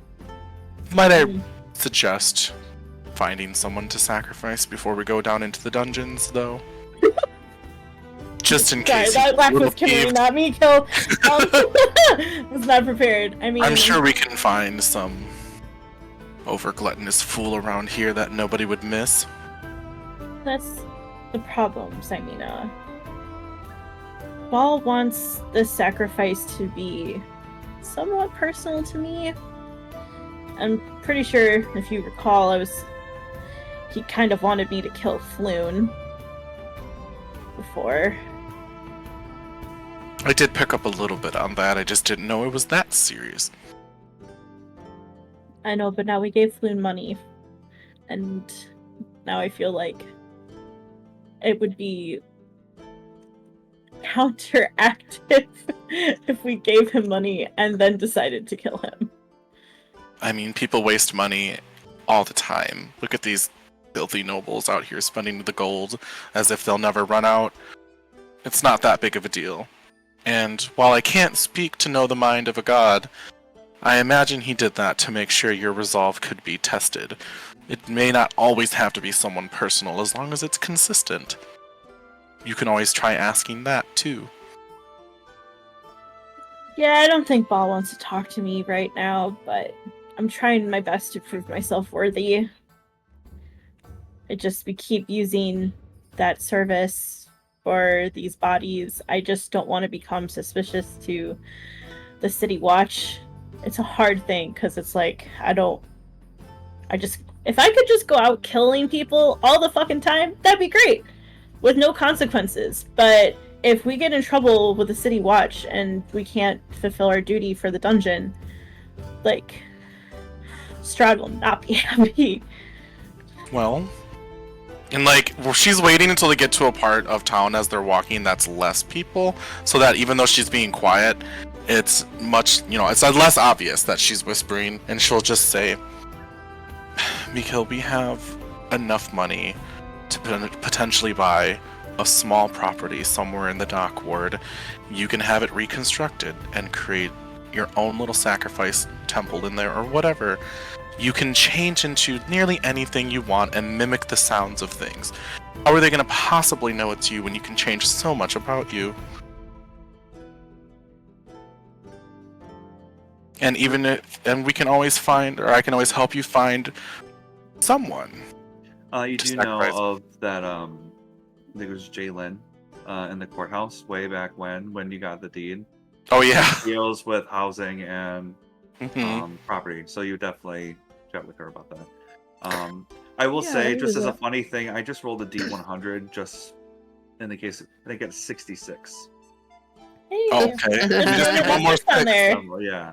Uh-huh. The whole hell double. What if I roll a D6, Dan? I don't know how to do anything. I get a 6 and you give me something good. Okay, Nah, cool. no. Anyway, yeah. I do have a retort. I feel like I've been scared to be other people because I feel like I don't even know who I am yet. And I get worried about being other people and I'm scared of messing up.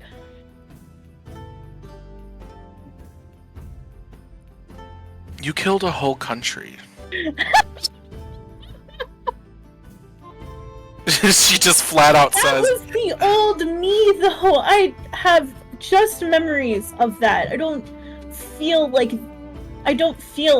that attachment yet to that person who I was. Well, if that's the case, then you may never feel that way again. And it's reinventing yourself that becomes the best part of this new you.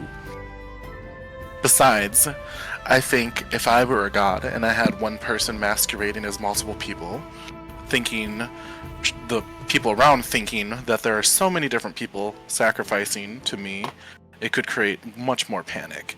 And that excites me. So It maybe is a very tempting prospect, and I think we should go talk to the Judge Judy lady with the ears. Mm-hmm. Granted, you could potentially do that under a guise. Oh, for sure, I'm gonna...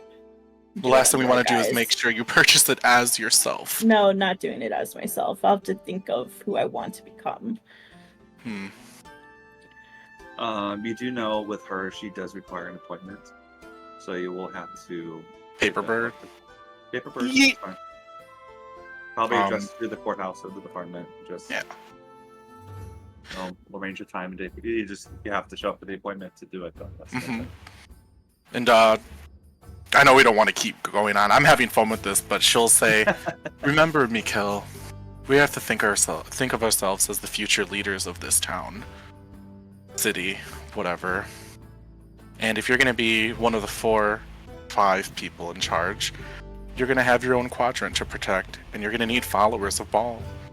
So there's also the opportunity to make your own temple in which you sacrifice people to, and more people to rule over and share an ideal." Yeah. Wonder if I could find somebody named Orin or something. Just kidding.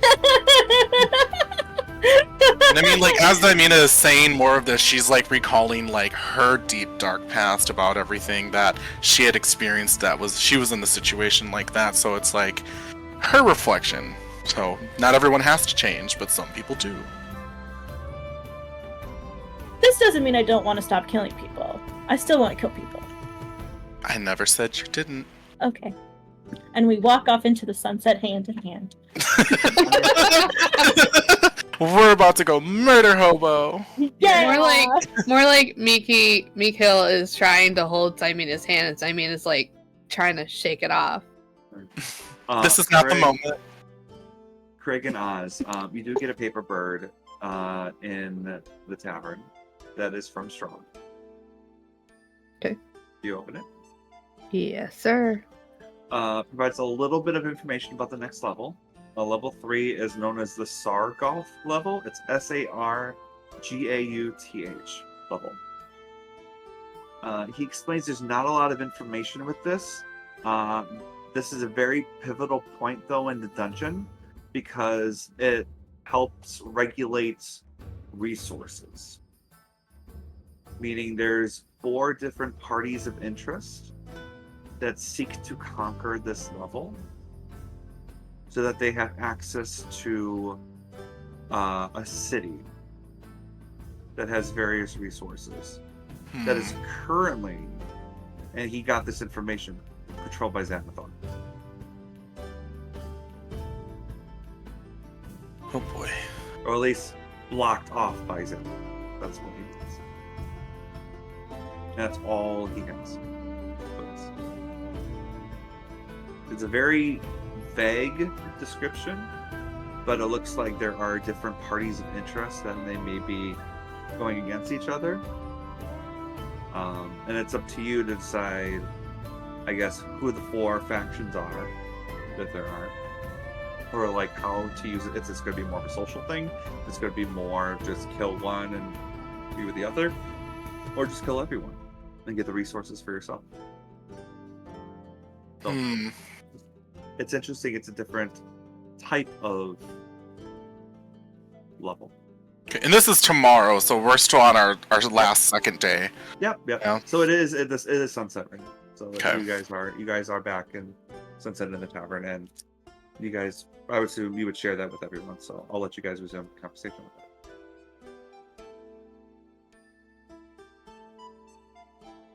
Yeah, I would say we'd walk in through the front door, not holding hands, because we're 5 feet. We're 5 feet apart, and we're not gay. Hey, that is definitely not true, but okay.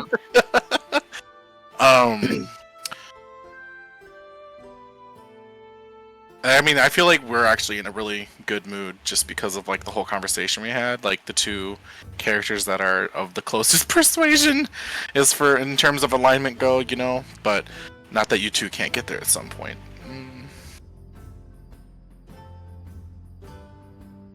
But we'll see like you guys reading the paper bird and we're just like, we're back. We're back. Oh, great. They're back. No, I'm just kidding. We got a paper What bird from Strahd. You're sex again. Oh my god. What? Not again. No. Not again. You Not horn dog. at all. Stop. My god. Aw, that's cute. Anyway, who wants a drink? I know where you sleep. Yeah, I know where you sleep too. We all know where each other so sleeps. Scary. Anyways, we got a paper bird from Strahd. Okay. About the 3rd level. Then I'll tell him everything that he told us. All right. Okay. I'm tempted to want to get more information on who these other factions might be. Then again, I think it's more interesting to see it for ourselves. Yeah, it's kind of hard to say whether it's going to be one of the factions that we're familiar with, or if there's going to be a bunch of smaller ones that are trying to, I don't know, get some action, I suppose. Well, I guess it's really just you and I who have to worry about this, since Frigg and Mikil are no longer part of the Doom Raiders, so we know at least it's not them. Right. It doesn't I guess have to what be a faction. Just parts of interest. I guess that's also true, yeah. It doesn't have Right. to be factions. Yeah, you're right. See, I told you that you're smart. I think I'm smarter than everybody here, so. Wow. Half an hour of one conversation and it goes to your head.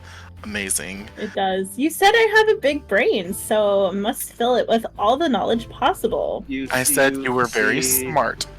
Another paper bird, I'll get to you, Dennis, sorry, that is kind of poking at the window, waiting to be open. Do these windows open or do they have to go through the door? Do they like tilt open or something? I don't know. Mostly, like, I feel they like we mostly would go have a through windows. special paper bird window. Yeah. Like a doggy door? Yeah. Through the window? Neat. Not I'll that open it. anyways. Yeah, we'll just open the window if it opens to let it in. Okay, and it lands just right in front of you guys on the table. Oh, not to a particular person? No. I'll grab it this time. It is another letter from Strahd. It says that he is currently working on a way to get you another scroll of Revivify. He's negotiating with Lyrel at the moment. Ugh. He explains to take as many notes as possible. Oh, and the Oh other no! He says he's trying to do a very knowledge-based strategy that thinks would benefit you guys more than the other group, considering the group is getting through the dungeon quicker.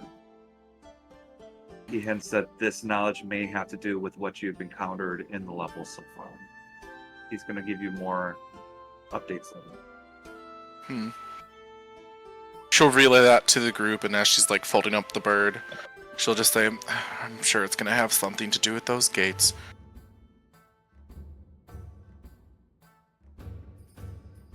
Alrighty then. Oh boy.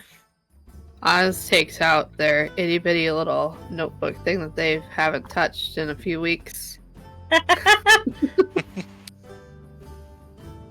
Glad I still have this. Got my book. Cool. All right. So, you guys are all good. You rest for the night. You take your appropriate watches as well. Nothing happens. A brand new day as well. Yay! Start of the day. Importantly, please prepare your spells accordingly with the information that you got from Strahd, which they may or may not help you. Ooh. And as the day goes on, Strahd is there and offers to take you to the Yawning Portal. All right. We're ready. All right. Just to speed it up, he gives you a nod, escorts you to the portal, which takes you down to the lobby area as well. I mean, I guess on the way, just because, I'll just mention to Strahd, in regards to your earlier bird. Yes. I know the information you meant was not outside of the dungeon, but I was trying to do a little more research on the laws of this city and differentiate between murder and ritual sacrifice. Of people, that is. If we can somehow get the, I keep wanting to say Growlhounds, and I know it's not Growlhounds. Cast Lanterns. She'll say, we know that they worship Asmodeus, and there's no doubt that there's going to be some sort of human sacrifice involved with them. Perhaps we can use that to our knowledge, or to our benefit outside of the dungeon. Hurting them in any way could hurt their reputation in the city. I think it would be best to try to limit any outside interference as much as possible. Lyrell met with me earlier about what happened to Bonnie. She was not happy about that. Good. So she talked to Manchun about it. Now, it depends if Manchun is going to listen. I don't know. Lyrell loves to control things. Thinks everything is neat and organized in her city, what's in fact crumbling like a dry piece of bread. So, I think she's keeping a close eye on that, and she's keeping a close eye on us if we are going to provoke anything too, because we weren't very innocent when it came to Xanathar, were we? No, sir. Again, we want to keep this as contained as possible. Who knows what else they could do to the city, or to our country, referring to Barovia. Let's just keep it steady, and I can't talk much about the actual scroll of Revivify, but I'm negotiating with Hallister as well. He loves competitions and entertaining things. He gets bored very easily, so I'm catering to that.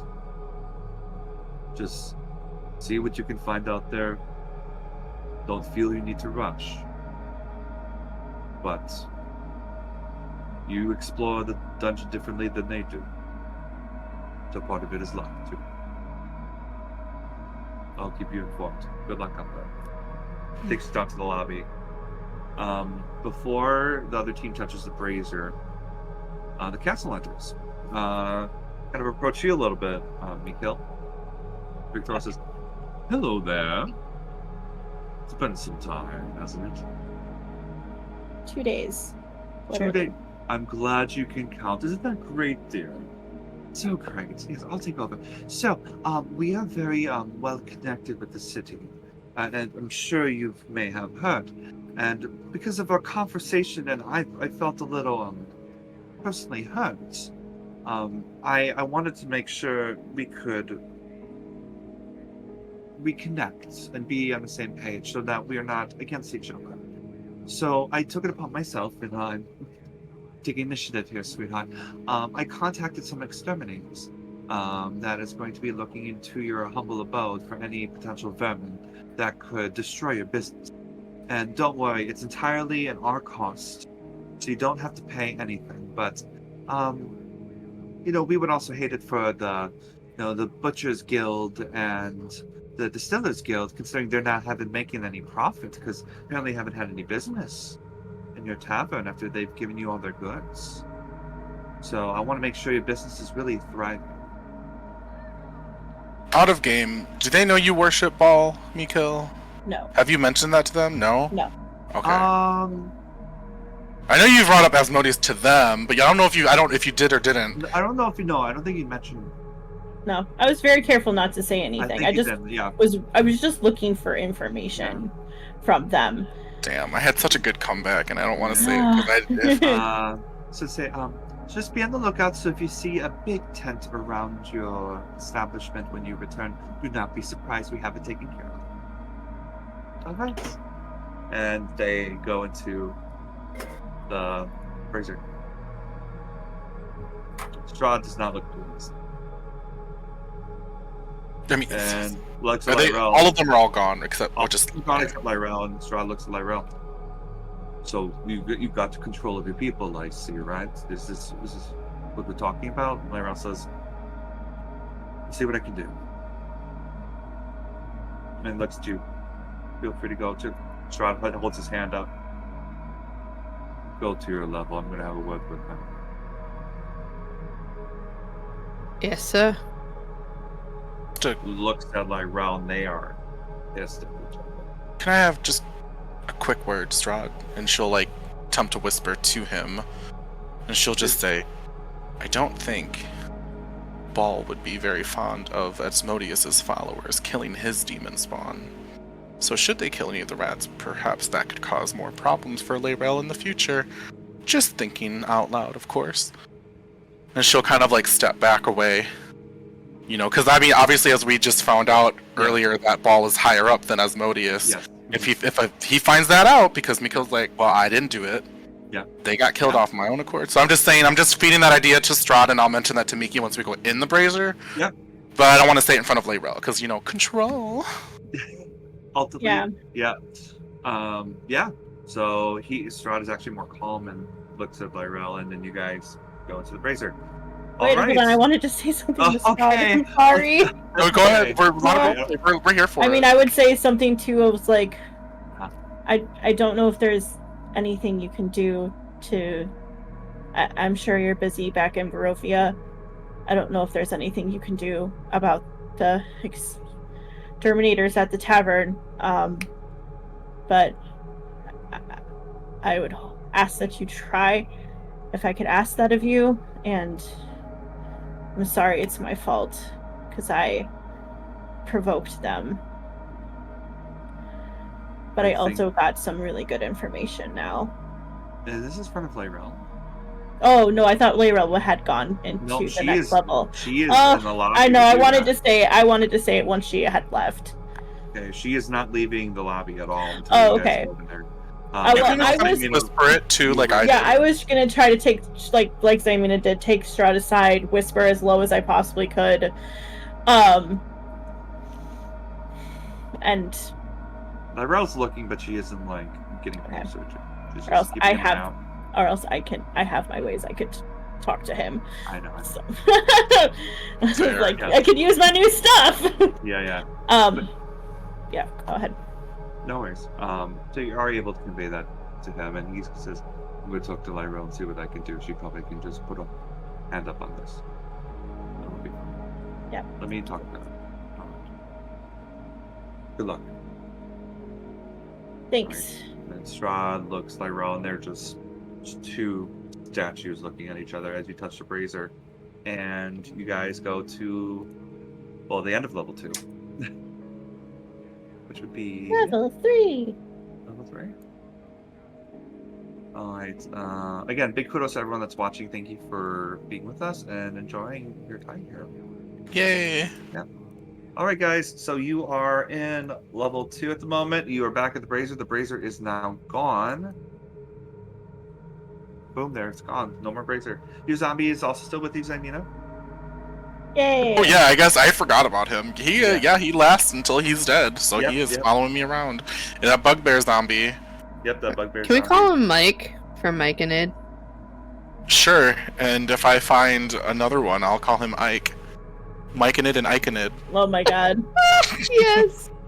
As long as it's not Michael? Mike. Yeah, Mike. Mike is there. We have Mike. Oh, Mike. We love Mike. All right, level 3, y'all. I like that you named him Dan. Thank you so much. That's You're so welcome. funny. I want to make sure I have the right map too. That is not the right map. Or nor. Yeah, because it starts at map C, I think. If I remember. Yeah, it does. Man, I've been doing this for far too long. Good job. I'm gonna be right back. Just a second. I gotta go to the bathroom. All right, we'll keep going then. We have Mike. I'll give Zemina. Okay, great. So here we go, guys. New map. Here we Level go. 3. Here we go. Oh, Woohoo. I'm right in the middle of the map. All I see is my name. I just see my name too. Hey! There we Yay. Stairs. There you go. So, Wow. in this level, it's kind of similar to the second level a little bit. It is very echoey. It's a little bit cold. A little bit of an odor as well. Kind of go down as well. Like a sewery odor, a musty odor. Musty, dusty, Okay. all of that stuff. Oh, that's a little sad. That deleted Before my we overlay.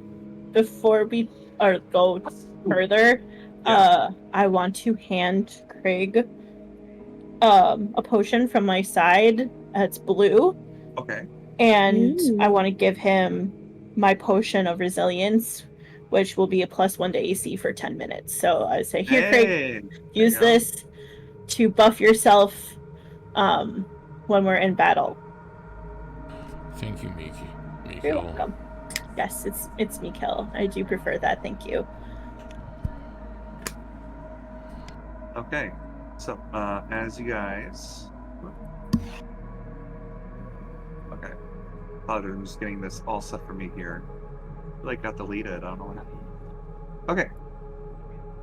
So, you guys explore the little hallway that you're in. Yes. And you see this. This kind of goes into maybe like a room on the east. All right. Just gonna peek down around the corner. Okay. And then probably go back into the room. You see this. So these appear to be catacombs. Some kind. Looks like it's part of a temple complex formerly dedicated to the Dwarven Guard, Dumathorn, patron of mining and exploration, and the protector of the Dwarven dead. You would know that. Sorry, didn't we run into an altar to that dude too? It Or sounded like- familiar. Yeah, you had another Dumathorn, Okay. I think. Yep. That might have been that gold altar. Yep. Okay. So there are carvings. The smooth carved walls bear engraved imagery of mountains marbled with veins of glittering minerals, and the marble floor is caked in dust. The tombs, shelf-like niches carved into the walls, are stacked 3 high. Each of these open tombs contain the dust-covered bones of a long-dead dwarf.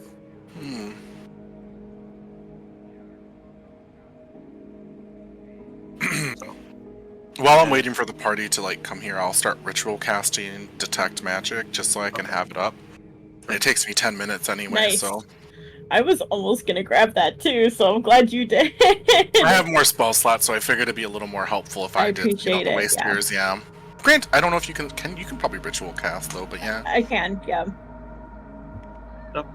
while you were in this room, just to let you know, there is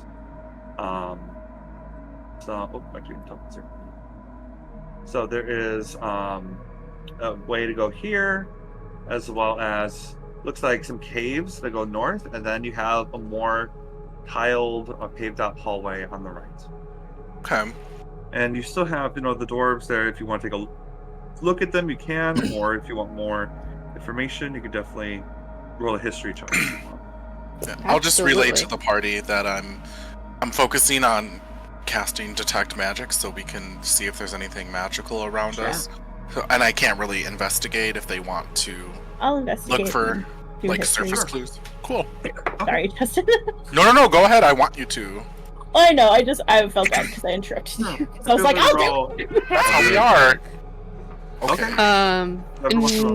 History check is a 21. Ooh, okay. Who rolled investigation? Oh, I think you were rolling investigation, right, Kimarie? I was. Okay. Yeah. Let me know what you got. I got a 25. Beautiful. Hey. Oh my god. I have +7. Nice. So, what you see, Mikhail, you see some like fragments of metal armor that are very, very old, like they turn to dust when you touch them. You also see that there are some tiny stone beads with holes bored through them, and you give them to Oz. And Oz, you take a look at this too, and you're very familiar that ancient dwarves braided the beards of their dead using these stone beads. Oh, cool. So this was kind of like a ritual, like a mummification type of thing, or a ritual that they would do to worship the That is cool. You don't notice anything magical in the area or anything else of interest. Looks like it was just a place to bury the dead. Interesting. From probably the first 2 levels. Oh, great. So one thing I would encourage is think of the big picture of these levels and why they're structured the way they are, and why some are Xanathars on the upper levels, and why are we getting to, other things too, why they're goblins. It's the more you explore the levels, you have more of a gradient, and like, oh, why did these move up a level? Why are they staying here? Yeah. So it's just something to think about. But yeah, where would you guys like to go? One quick question. The Dumathorn is the god of what again? Dumathorn is the patron of mining and exploration, and the protector of the Dwarven Dead. Okay. He did a lot of things. Wore a lot of hats.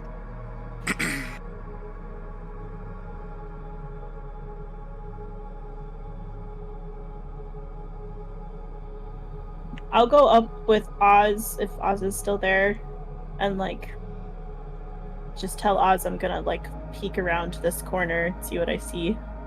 Okay.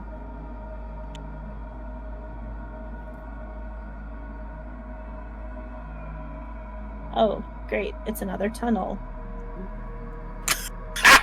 You sound like me. You rubbed off on me. We want to go explore this tunnel. They're probably okay, Oz. Sounds good. Say they're probably Gricks in here, but it's fine. Now that you said that, are you peeking to the left or the right, Oz? Can't be both? right. Okay. So, on the right here, you notice a dead explorer. Okay. The partially rotted remains of a male human lie in a corner of this cavern. What's left of his face is twisted into a silent scream. All right. I feel like I should maybe talk to this dude to figure out what his story is, because that looks terrifying. So you're casting Speak with Dead? Maybe we should look to the left first. Yeah. Before casting it. Go ahead, Mikhail. Okay. Well, it just looks like it goes on. So, I'm not going alone. That's fine. You just want to keep watch while I cast this quick? To save you time, this goes to an expanded dungeon on the left. Oh my god. Okay. Thank you. just so you know, this I'm trying to get it to match the map, and I did 30 feet, and it covered the entire this whole quadrant. I was like, that can't be right. So this is the closest I can get to an accurate 30-foot radius. So you know, so I have it up, and I can have it up for 10 minutes. So I was just to comb this room as best I can. If I see anything magical or detect magic in any regard. Sure. No worries. So you don't detect any magic that you see.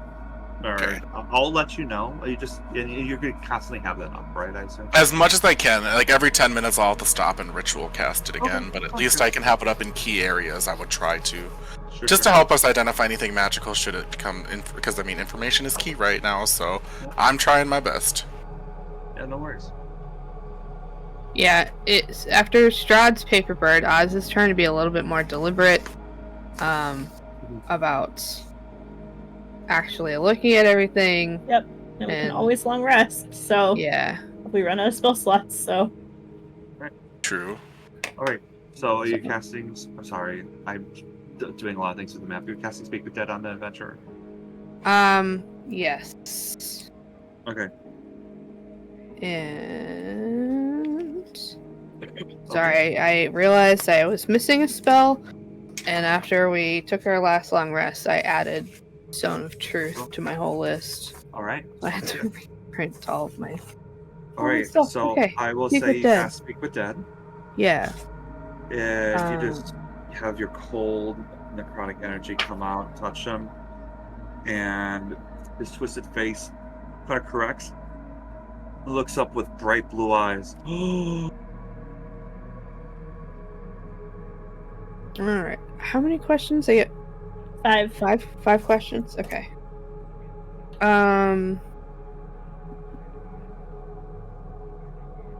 How did you die? Spiders. Of course. They were in me. Ooh. They came out of my neck, my mouth, and my chest. That's I was the gross. host for them. Oh, no. That's that question.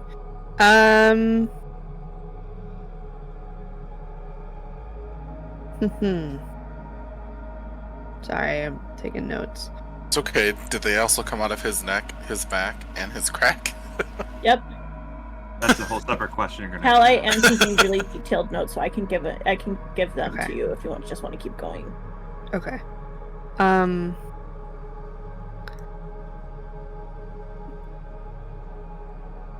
What brought you here? Adventure. Treasure. How did you become a host for spiders? I was kidnapped. Dragged. Bound. The drow did this to me. That was 3 questions.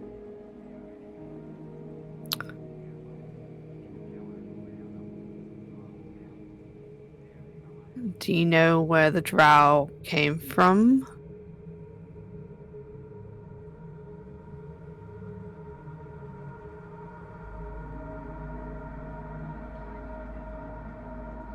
House of Radar. AUV as in Victor. RYN as in Nancy. DAR. They are led by Teresa Arvindar. T apostrophe RISSA. They maintain. Excuse me. They were in a big room south of here. I escaped, but it was too late. As they said, I would be a host for their children.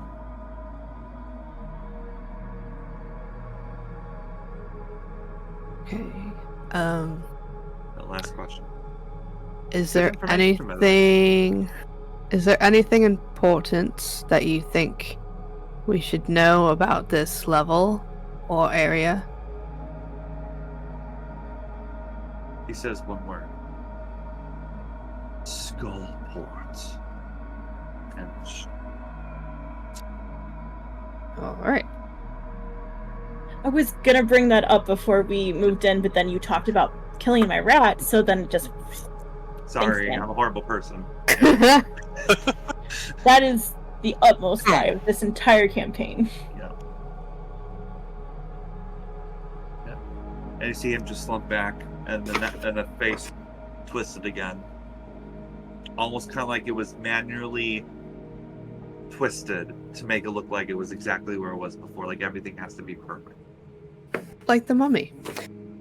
Or more like you sense a magical, and you notice this, Imina, almost like a magical mage hand kind of putting that back together. It's very powerful. It's like very concentrated. Well, that's not disconcerting at all. People really like to be particular in this dungeon, don't they? I mean, I feel like I just walked up and just saw it, so I'm like, and what did our dead friend have to say? Just so you can relay it, like, in-game to me. Actually, some good information. He was a host for spiders. Not a big fan of that. Got kidnapped by Drow.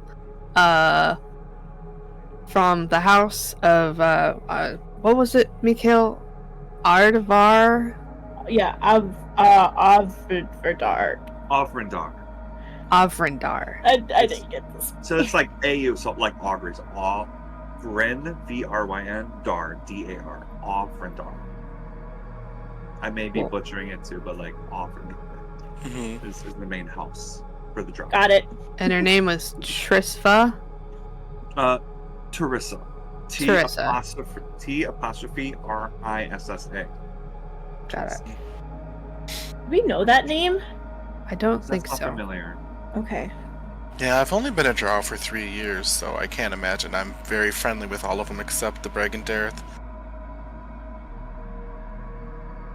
But spiders, Drow, Loth. Does it have anything to do with our friendly spider person who was following you the last time we were down here? Oz?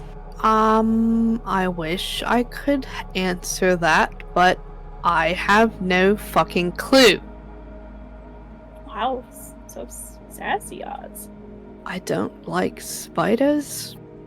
Well, As you're gonna have to be tough. You see one little spider just kind of creep up and kind of go in the cave. It's like a small, like normal spider? Tiny normal spider. Not paying attention to you. Alright, I can handle small, normal sized spiders, but gigantic ass spiders? Nope. Let me give you a piece of advice, Oz. As long as you're perceptive, they'll never get the jump on you. So just make sure you see them before they see you. They're fascinating predators. Easier said than done. Thank you very much. I like put on my goggles as I say that, like knowing that I have advantage on the sights. Well, shall we go down to this corridor? Sure. I don't see anything magical yet with Detect Magic, by the way. Did you guys see anything of interest as far as these books on the shelves go, or the mausoleum, and I guess? Not books. Wait, there's books? Not books, I misspoke. Caskets. Yeah, I thought they're the dead mausoleum. dwarves. Okay. Yeah, I don't know if there's any like other relevant information besides the one dead dwarf and the hair beads. There's, metal armor, but it turns to dust when you touch it, so it's not helpful. Dan, just to clarify, this area is also the expanded map. This area, or is it just this area? No, so there is path that goes to the left, and then a path that kind of slopes southwest. So the southwest is still part of the dungeon. Oh fuck! Okay, I would have gone that way then. Okay. Follow along. Ooh. I'll go with Mikhail. I think we should all go together. Especially if there's spiders down here, lest we leave Oz alone. Okay, so hang on. Wait, I thought that way went to an expanded dungeon. Why can't I move? The top part does, but the southern part is part of the dungeon. That's the expanded dungeon. Yeah, so I guess this might have. Okay. Yeah, we'll see. I guess. Got it. All right, I'll lead the way, being cautious to perceive if there's any like spiders or drows lurking. Sure, no worries. So yeah, I would say Oz, you're a little on edge right now. Everything that's going on. So we're on the way. That's nothing. And Zymina, I need you to make a perception check for me, please. Hey. Sight or sound? Sight, please. Okay, 18 and a 19. Wow, so that one. 26. You notice is my highest roll. Where, in this area, I can. I'm just going to delete this because you notice 3 Gricks trying to be stealthy and hide in rocks, waiting for detect whatever comes within range. And as far as my detect magic goes, I don't detect anything magical within like this open area at all, right? No, you don't. I just like halt my horse and I just like and start to turn around.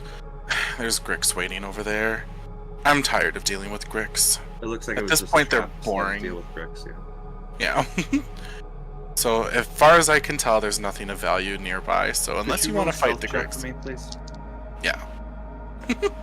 Yes.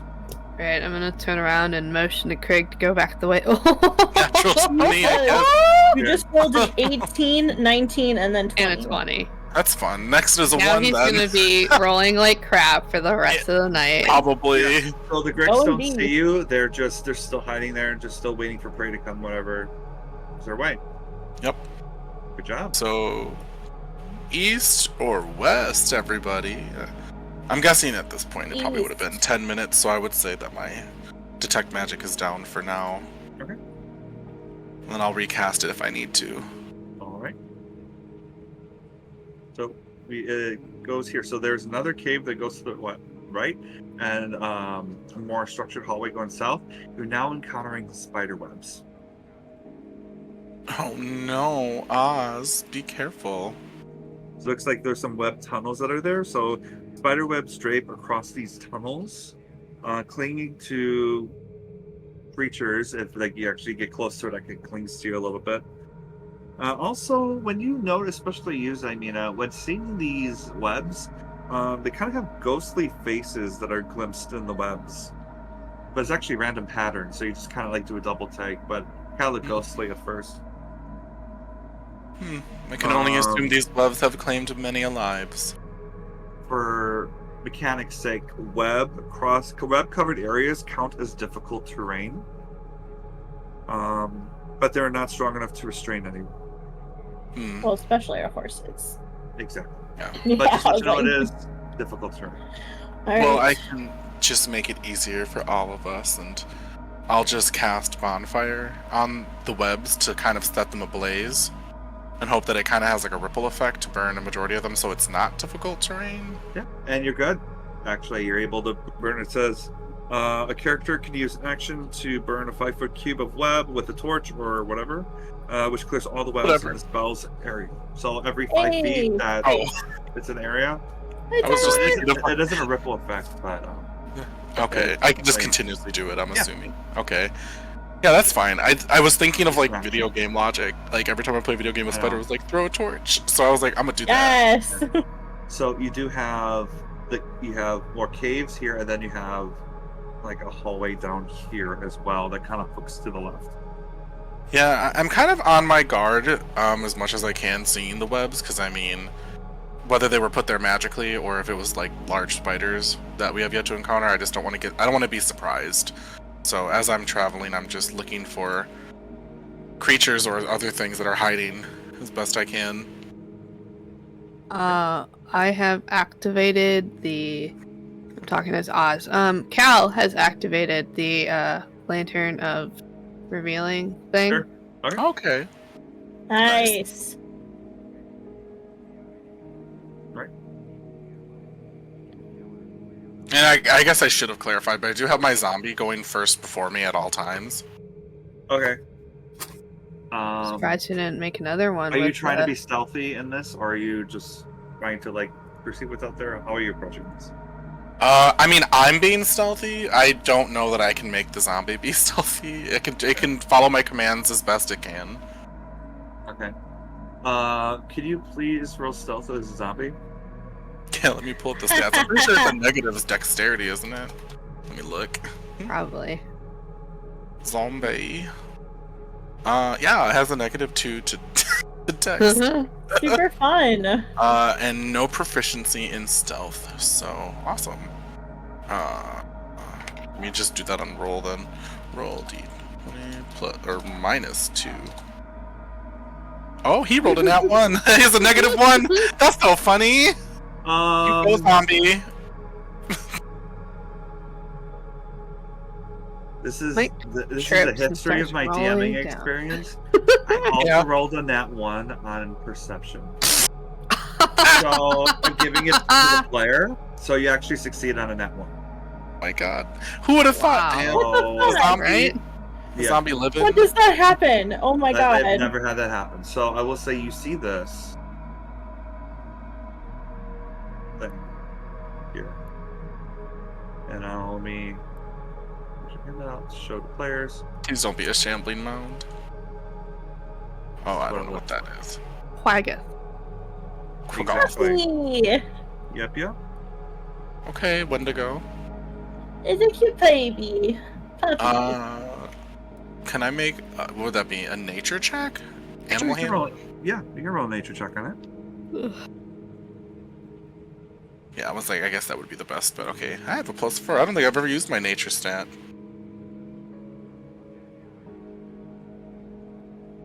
What the fuck? Are you serious? I rolled a 1 for the zombie, so it literally did go 18, 19, 21. And now I'm back to 20, 24. Well, not the you'd be cheating, y'all. Listen, how many times did I roll under 5 the last couple of sessions? Right. I deserve this. In combat, I won't. Let me just tell you everything about this. So this is a Quaggoth, Quagggoth. They're medium humanoid, chaotic neutral. They make so they attack with their claws. That's the only way. Usually 2 claw attacks. They are immune to poison and they cannot be poisoned. They have dark vision, under 20 feet, and they have an ability called Wounded Fury. While it has low hit points, I'm not gonna say exactly, but the Quaggoth has advantage on attack rolls, and it can deal an extra damage to its target with a melee attack if it hits. That's pretty much. Is it an intelligent creature since it's a humanoid, or is it's not? Okay. No, it is not intelligent, charismatic. It is strong though, and it's very healthy. Gotcha. She'll like have the zombie and her kind of pull back a little bit so she can tell the party. Yeah. And she'll just go, well, we can't go that way unless we want to fight that Quaggoth, which I'm not walking into melee range of it. Yeah. But that's as much as I could see. They are doing patrol, it looks like, so they're actually walking back and forth. So they're looks like they're keeping guard. Well, it looks like it's doing what those creatures were in the first dungeon when we took that long rest where they're just patrolling, so perhaps there's more of these things to the south. And I'll send my zombie that way. Yeah, go south. And I'm just behind him like, okay. Sure. And you do clear the spider web, so you just kind of have your zombie go over and just kind of... Yeah, I can have the zombie try and clear him as best as it can. Also, I don't want to damage him either, but yeah, Sure. Go ahead. Go ahead, zombitch.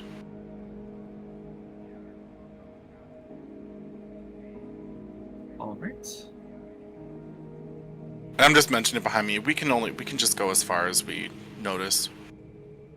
Before we can go back to maybe that other area down here, which I assumed was a door, maybe? That is just an opening. Oh, okay. We love openings. Don't we all? Ooh, woo. No. If I'd had a nickel.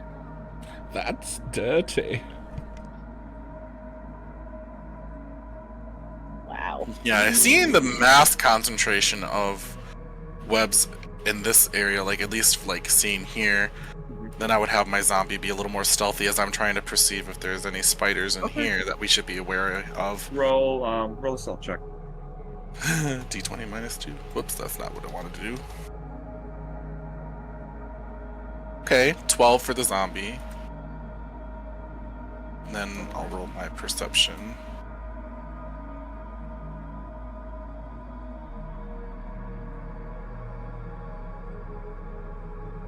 Oh my god. I can't believe that's the third. And you know I can't move this. There's no way to cheat this. That's 27 with another natural 20. I think it's the most I've ever rolled at all in my life. I can't. We all need to start using Roll 20 now. No, because then you guys are going to do bad. Remember when Cal did? And then they're like, well, I also rolled a 3. The poor... I don't know why your dice sometimes hate you with initiative.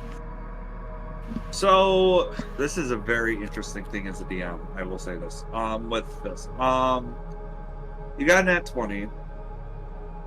So, you don't see anything technically. But what you do kind of notice, and it's not getting picked up by the lantern or anything invisible, there are certain grooves in certain places in the webs that kind of fit a large spider, or multiple large spiders. But you don't see anything. You just see the grooves are there. So I could assume that maybe there had been large spiders nesting here or something. Maybe. You don't see anything with what you have. Burn it with fire. Well, I can only do 5-foot cubes unless he has the chain reaction effect happen, but I mentioned to the group that I can't see spiders, but I have a feeling that they're gonna be spiders in this room, and then looks at Oz and goes, giant spiders and not little ones. So unless you want to turn back, which is fine, or we can continue to explore. I don't see anything else in this room though, but I have a suspicion it's gonna meet up with that Quaggoth at some point, so. As much as I would like to turn back, I think we should keep and try and explore the whole dungeon. Just because I don't want to fail Strahd. Yeah. He did say take your time and go through it, so... True. I'll have the zombie step 5 more feet into the room to see if it's like gonna do anything, and just to test the webs. Where I can see this kind of big web, I'll just cast Bonfire directly in the center of it to see if it does anything. Sure. Can you roll damage? Well, actually, do you have to roll a hit with Bonfire, or do they have to... It's a save if there is a creature, but I can roll the damage regardless. Well, actually, no, I can't, because it's a hit or miss. Either they save or it does no damage. But if it sets the web ablaze, I don't know how you're going to deal with that. What you do notice, when you hit it there, you do notice a phase spider. Oh, no, not these things. Okay. So, a little bit about them is basically they are able to like go into the material plane and the ethereal plane and shift. So they are able to not be in the same plane of existence, but are still able to see other material plane people come in. So basically they technically weren't there when you saw them, but their presence, they were just in a different plane. So they have to make a save, right? A dexterity save of 16. Yeah, because proficiency did not go up. I got an 11. Okay, so then they take 2d8. Bam. 2 4s. That's fun. I love that number. So 8 points of fire damage. All right. And I just go, oh shit. As I see it appear into the distance, I'm like, well, this will be fun. Yeah, as you cast it, the face spider jolted and screams, and then you also notice 3 other ones that are there as well, and I need everyone to roll initiative. Okay. Boy, oh boy, oh boy. Well, good thing I got the good rolls out of the way. And they all are in the material plane at the moment, just letting you know. Gotcha. Yeah, well, I mean, we all played Baldur's Gate 3, right? We got to experience these little things. Oh, Yep, they were so indeed. annoying. They were so annoying. I don't like it.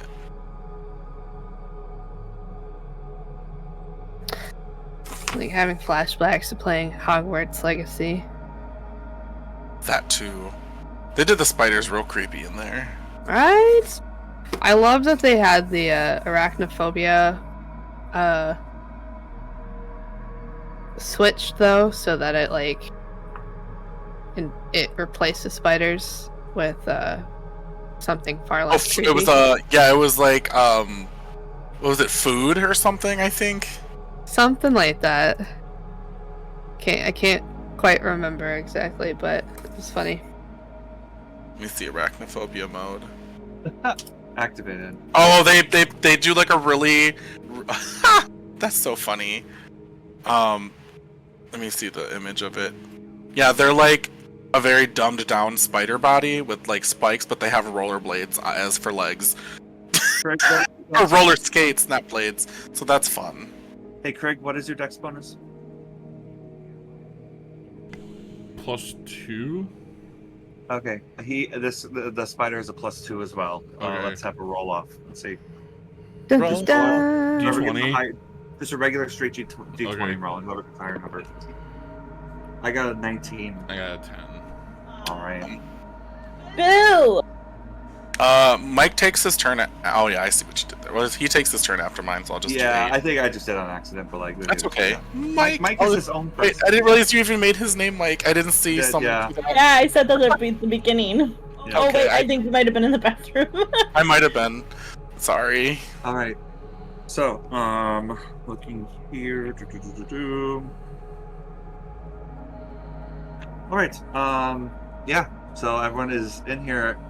So we're gonna start combat now. So, just a fun fact: they're web walkers. They don't have any movement restrictions while there is webbing.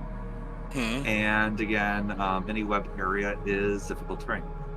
So, they are going to.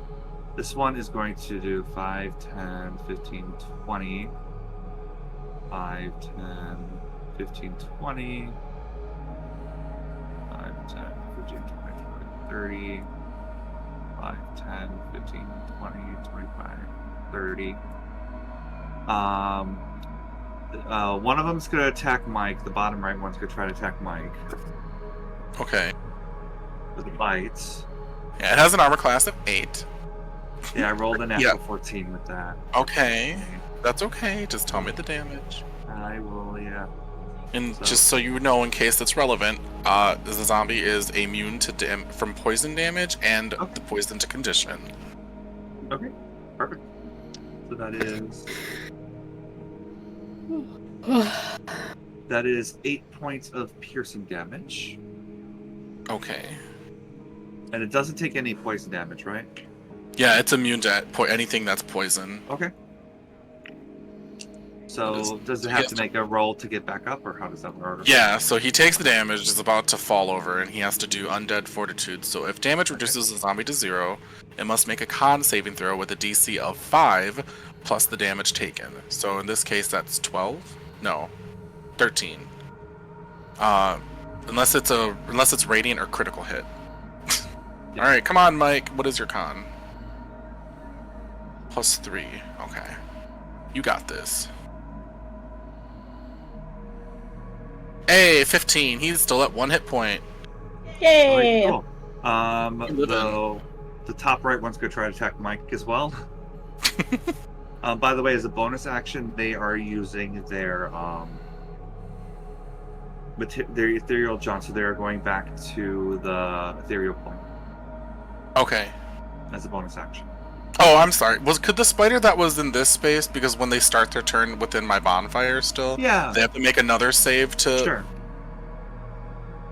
Now that I'm. That's a natural 3. So. Oh, okay, cool. So. And I'll mark it on that one too. So let me know.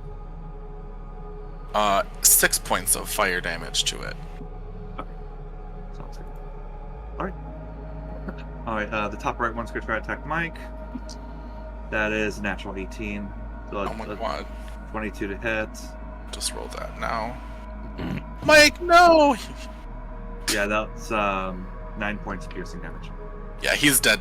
He had to beat a 14. Aww. He disintegrates. Well, that was fun while Mike. it lasted. He did his job. Yeah. All right, bye, Mike. I'm sorry, bud. I'm sorry, bud. And he's going to use a bonus action to go to Material the girl. Yep. This one in front is going to try to attack Zaymina. Actually, no, it's going to try to attack your horse. Do you want to attack your horse, or you? I'll try to direct it back to myself. All right. That's a natural 20. It's negated because of my armor, so That's it's right. just a normal roll. Oh, yeah. thank But it God. still hits. Oh, No, that's... thank Yeah. goodness for that armor you got. I mean, I can still take the poison damage. That's 6 points of piercing damage, and I need you to make a Constitution saving throw, please. So I have a +3 in that.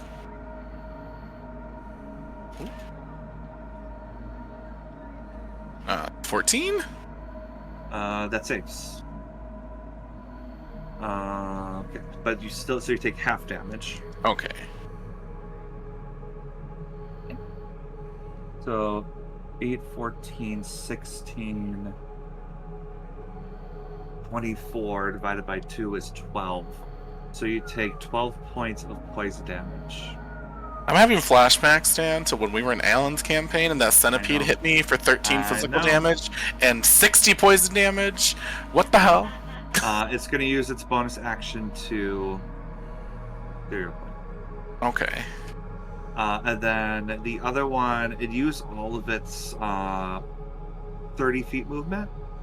And it really couldn't get past, so it's just going to bonus action through. Gotcha. Oh, I have to make a concentration saving throw. Not that it matters. Yeah, for detect magic. No, for bonfire. Oh, bonfire now. Natural 20. Stop it. Alright, cool. Alright, I succeeded both hits of damage. Craig, it is your turn. You just saw these spiders to come out and then disappear. Damn. I cannot hear you. Sorry. Can I move past them in this, Oz and Zaymina in this hallway? I would say you can move around. Yeah, that's fine. Okay. The spiders are large, so just letting you know. So they do take a good amount of space. So one of them does take up the whole big, cave. I'll move up in front of Oz, I guess. Okay. And hold my action until they become visible again. Perfect. And anyone within reach, basically? Yeah. Okay. Sounds good. Alright, Oz, your turn. Okay. Did you want... I'm sorry to interrupt. Did you want your horse to also hold an action too, Craig, in case they came within range? Okay. Make sure. Alright, Oz.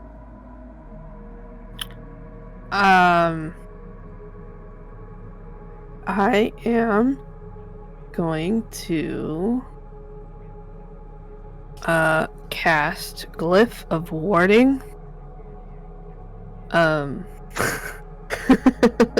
Yeah. So when I inscribe a glyph that harms other creatures, and I'm gonna put it on the floor. Right about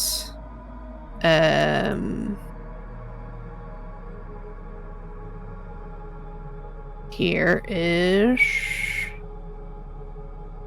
That's okay.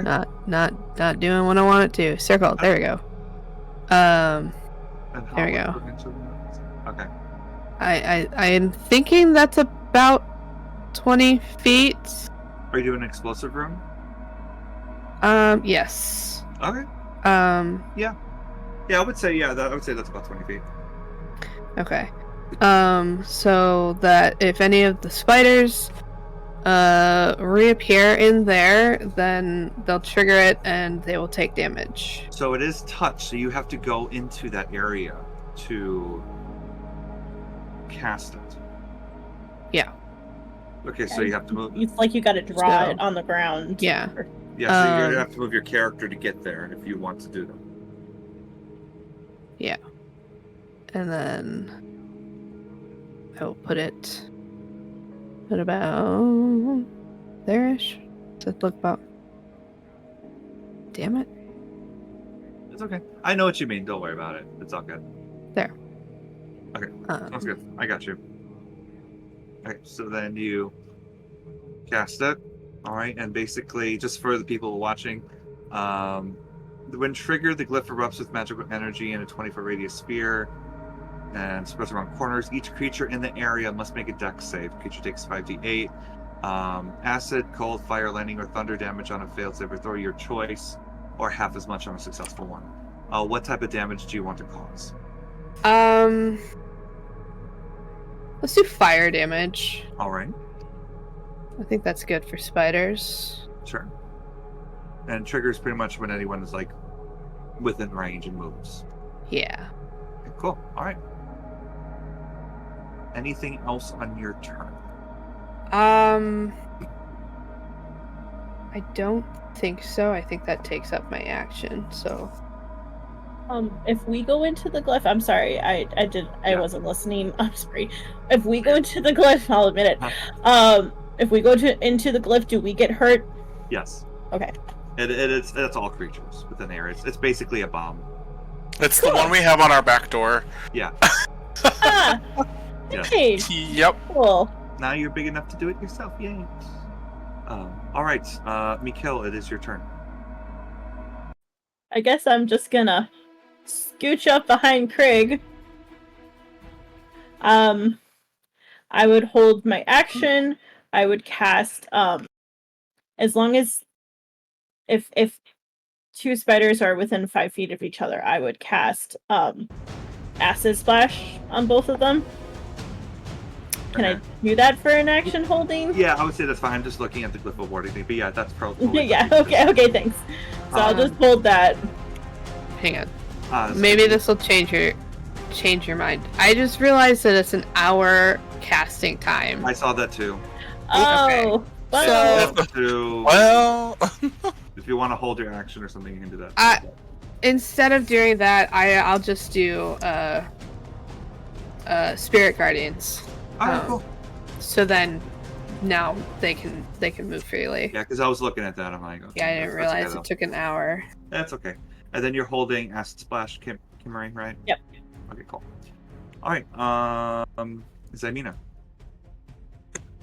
Yeah, I will hold my action to cast Primal Savagery on the first one that appears within 5 feet of me, and I'll have my horse hold its action to stomp on one also that's near me. Okay, cool. Awesome. All right, it is the spider's turn.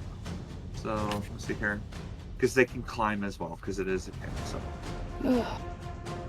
True. Well, as long as they can attack, I don't know, but if they can only attack within 5 feet, we can still at least attempt to hit them even on the ceiling. But our horses are fucked. Oz, where are you placed? Are you still moved there, and you're at that area? Yeah. Just trying to figure out how wonky. So it's a 15-foot radius on me. Yeah. Does that look about 15 feet? I would say so, yeah. Okay. So let me reveal where they are. Ugh. This one's on the ceiling, and this one is behind me. Yeah. So let's do the Spirit Guardians first for us. Okay. So let's do that. Get that out of the way.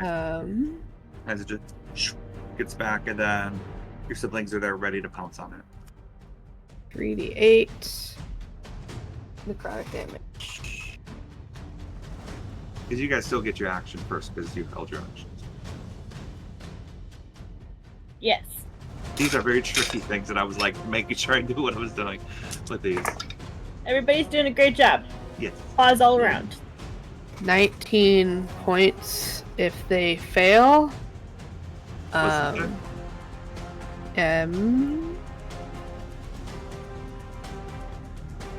Yes. Alright. I got 16. That saves. Okay, so they take half damage? Yes. So half of 19. Okay, thanks. So good chunk. Alright, and then Zaimina, did you want to do Primal Savagery on the one in front of you? Yeah, is it on the ceiling or is it in front of me? It's in front of you. It's not on the ceiling. Okay. The only one So on I the ceiling is the one... Okay, go ahead. Sorry. Okay. Yeah, I rolled a 17 to hit with Primal Savagery. That hits. Perfect. Come on, 2d10. Oh! Well, at least I got one good roll, so Wow. 10 plus the 4, 14 points of acid damage. That's when it materializes. I was watching for it and swipe at its face. As you swiped it, you got a good leg off of it. It looks really rough right now. As you dug into it, you just see like the green poisonous liquid just ooze from it. Bright colors from this creature. Nice. And I'll have my horse attack. Yep. Yes, I'm just double checking the stats to make sure I have it. Okay, perfect. Bam. Oh no! I think my horse might have got a little startled by it reappearing. It wasn't The horse really. didn't want to touch that. It was like, nope. Oh god. You know, these are these? Oh, they're not medium creatures, are they? Those are big. They're Never large. mind. They're large. Okay. Yep. Then that's my turn for my holding my action. It's gonna try to attack your horse. All right. I'll redirect it again. All right. After seeing what happened to Craig and how he was horseless, I said, no. That's a 9 to hit. Nope. All right. The one on the ceiling is going to try to attack Craig. It's trying to think how high it is. Because I think it was 20 feet. Let me see. Do the spiders 20 get foot to high go? ceiling. Yeah. All right. That's okay. No worries. What's up? I thought you were still researching. So the spiders get to go before us that are holding an action? So I'm looking to see how high the ceiling is, just so I know for myself about like how they would attack.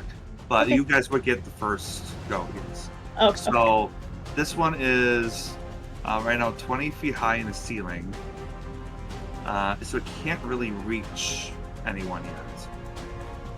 This one is on the ground behind you.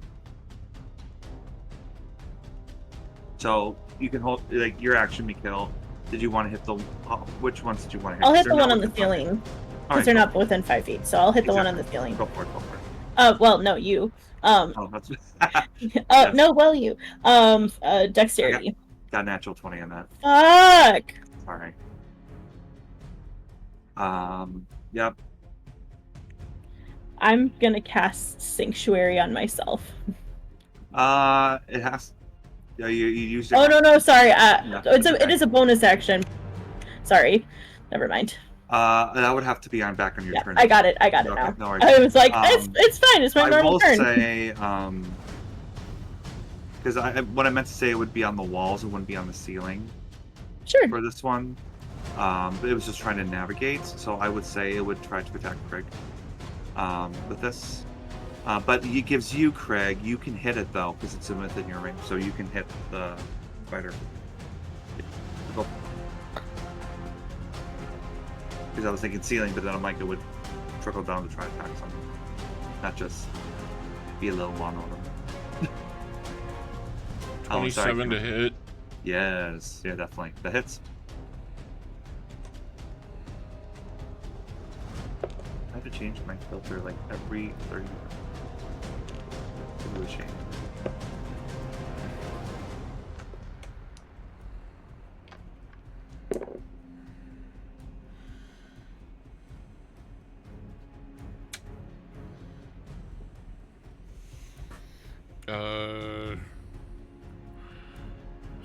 Uh, 16 damage. 16. All right, great. Perfect. All right. And I don't think you don't get another attack to hold. It's just one attack, right? If you're holding an action, or I think you take your full attack action. Full attack action. Yeah. Which is different for every class, though, with him having 2 attacks. That makes sense. Yeah. So roll again. Okay. Yeah. Just grab the spider, squish its head. Yep. 23 to hit. Yeah. Oh my god. Watch that. Hell yeah.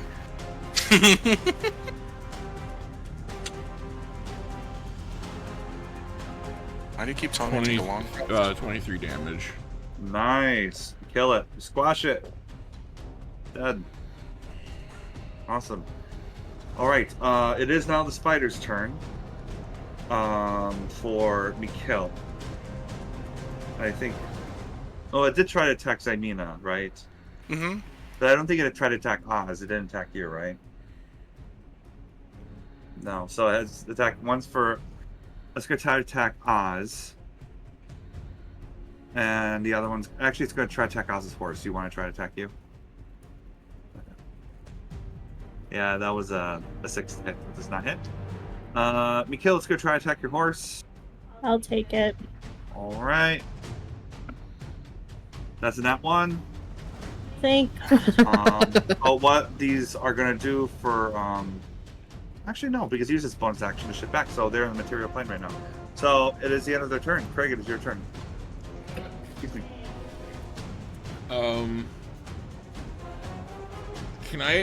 Can I attack this one that's in front of Zymina? Yeah, you can. You can get past her. I'm gonna attack that one. All right. Yeah, you're gonna have to kind of like Zymina. You sense Craig. He's trying to like weasel his way in, and you're just like, fine, like with your horses. Do whatever you want. I'll try to accommodate. I'm gonna have a hard time doing math right now. It's okay. No rush. That's fine. It's over 20. That's perfect. If you get a 13, it's AC's 13. So if you get a 13, yeah. Okay. Yeah. I got you. Thanks. No worries.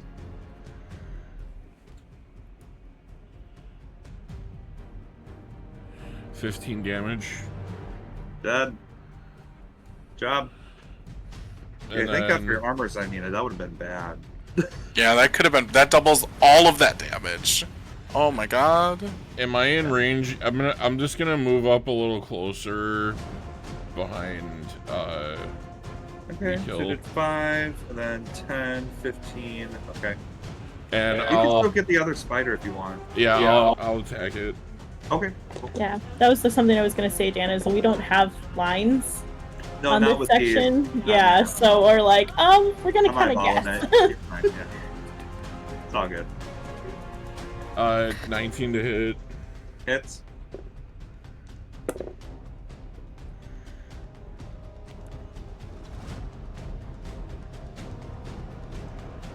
Uh, 19 damage. Right. It is difficult terrain, but I would say like you can still move. So that's what I was like. Thinking about it. It's still up. It's still up. And that'll be the end of my turn. All right, Oz, your turn. The one-faced spider's looking right at you.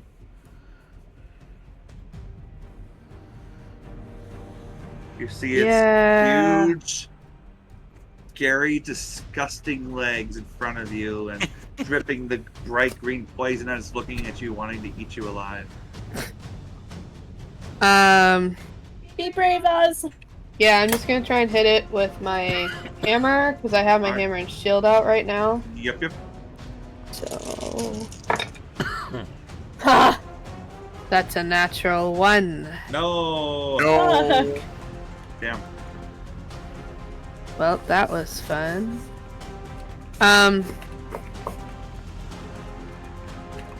Attack it with my horse. Right.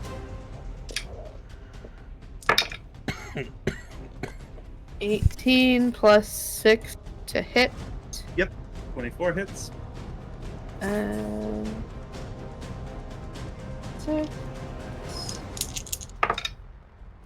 8 points of bludgeoning damage. Alright.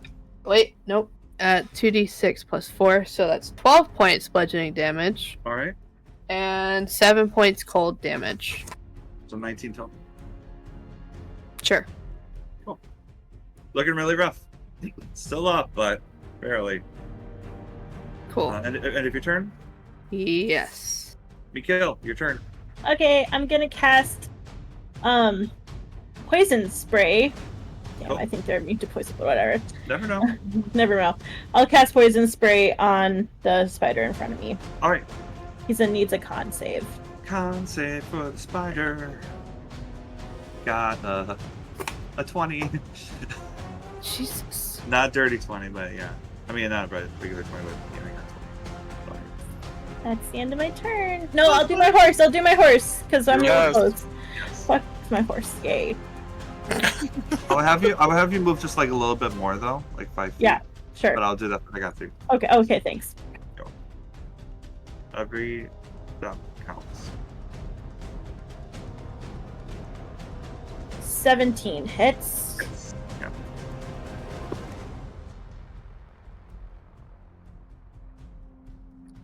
So, why can't I do math? 13. What is going on over there? Bludgeoning. And 7 acid. Dead? Hey. Good job. Oh my god, I actually killed something, Yeah. you guys! Yay. Good job. Is that the end of your turn, Mikhail? Now is the end of my turn. All right. Bad good bitch. job. Stymina, your turn. What are you doing? Alright. I'm gonna cast Chill Touch on the guy over here since it's Okay. at range. I rolled a 14 to hit. That hits. Thank God for that +8. Yeah. I know. I saw that. I'm like, ooh, it's 6. 2d8. Oh. That has to be really funny karmic justice. I rolled 2 1s, so 2 points of necrotic damage. That hurts my soul. Yeah. And how far up the wall is this spider? It's on the ground. It's on the ground? Okay, then I'll just run over to it with my horse. Okay. Its speed is also halved, by the way. Yeah, but it's like 30. 30, yeah. So I guess I think I'm okay. fast. Yeah. I'm all in it. We're good. Thank you, then. So I'm gonna try to attempt to hit it with its hooves attack first, and then go from there. All right. +6.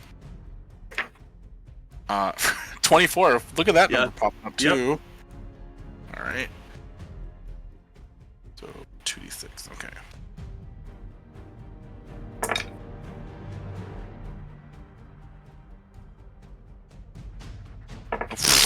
Oh, 13 points of bludgeoning damage.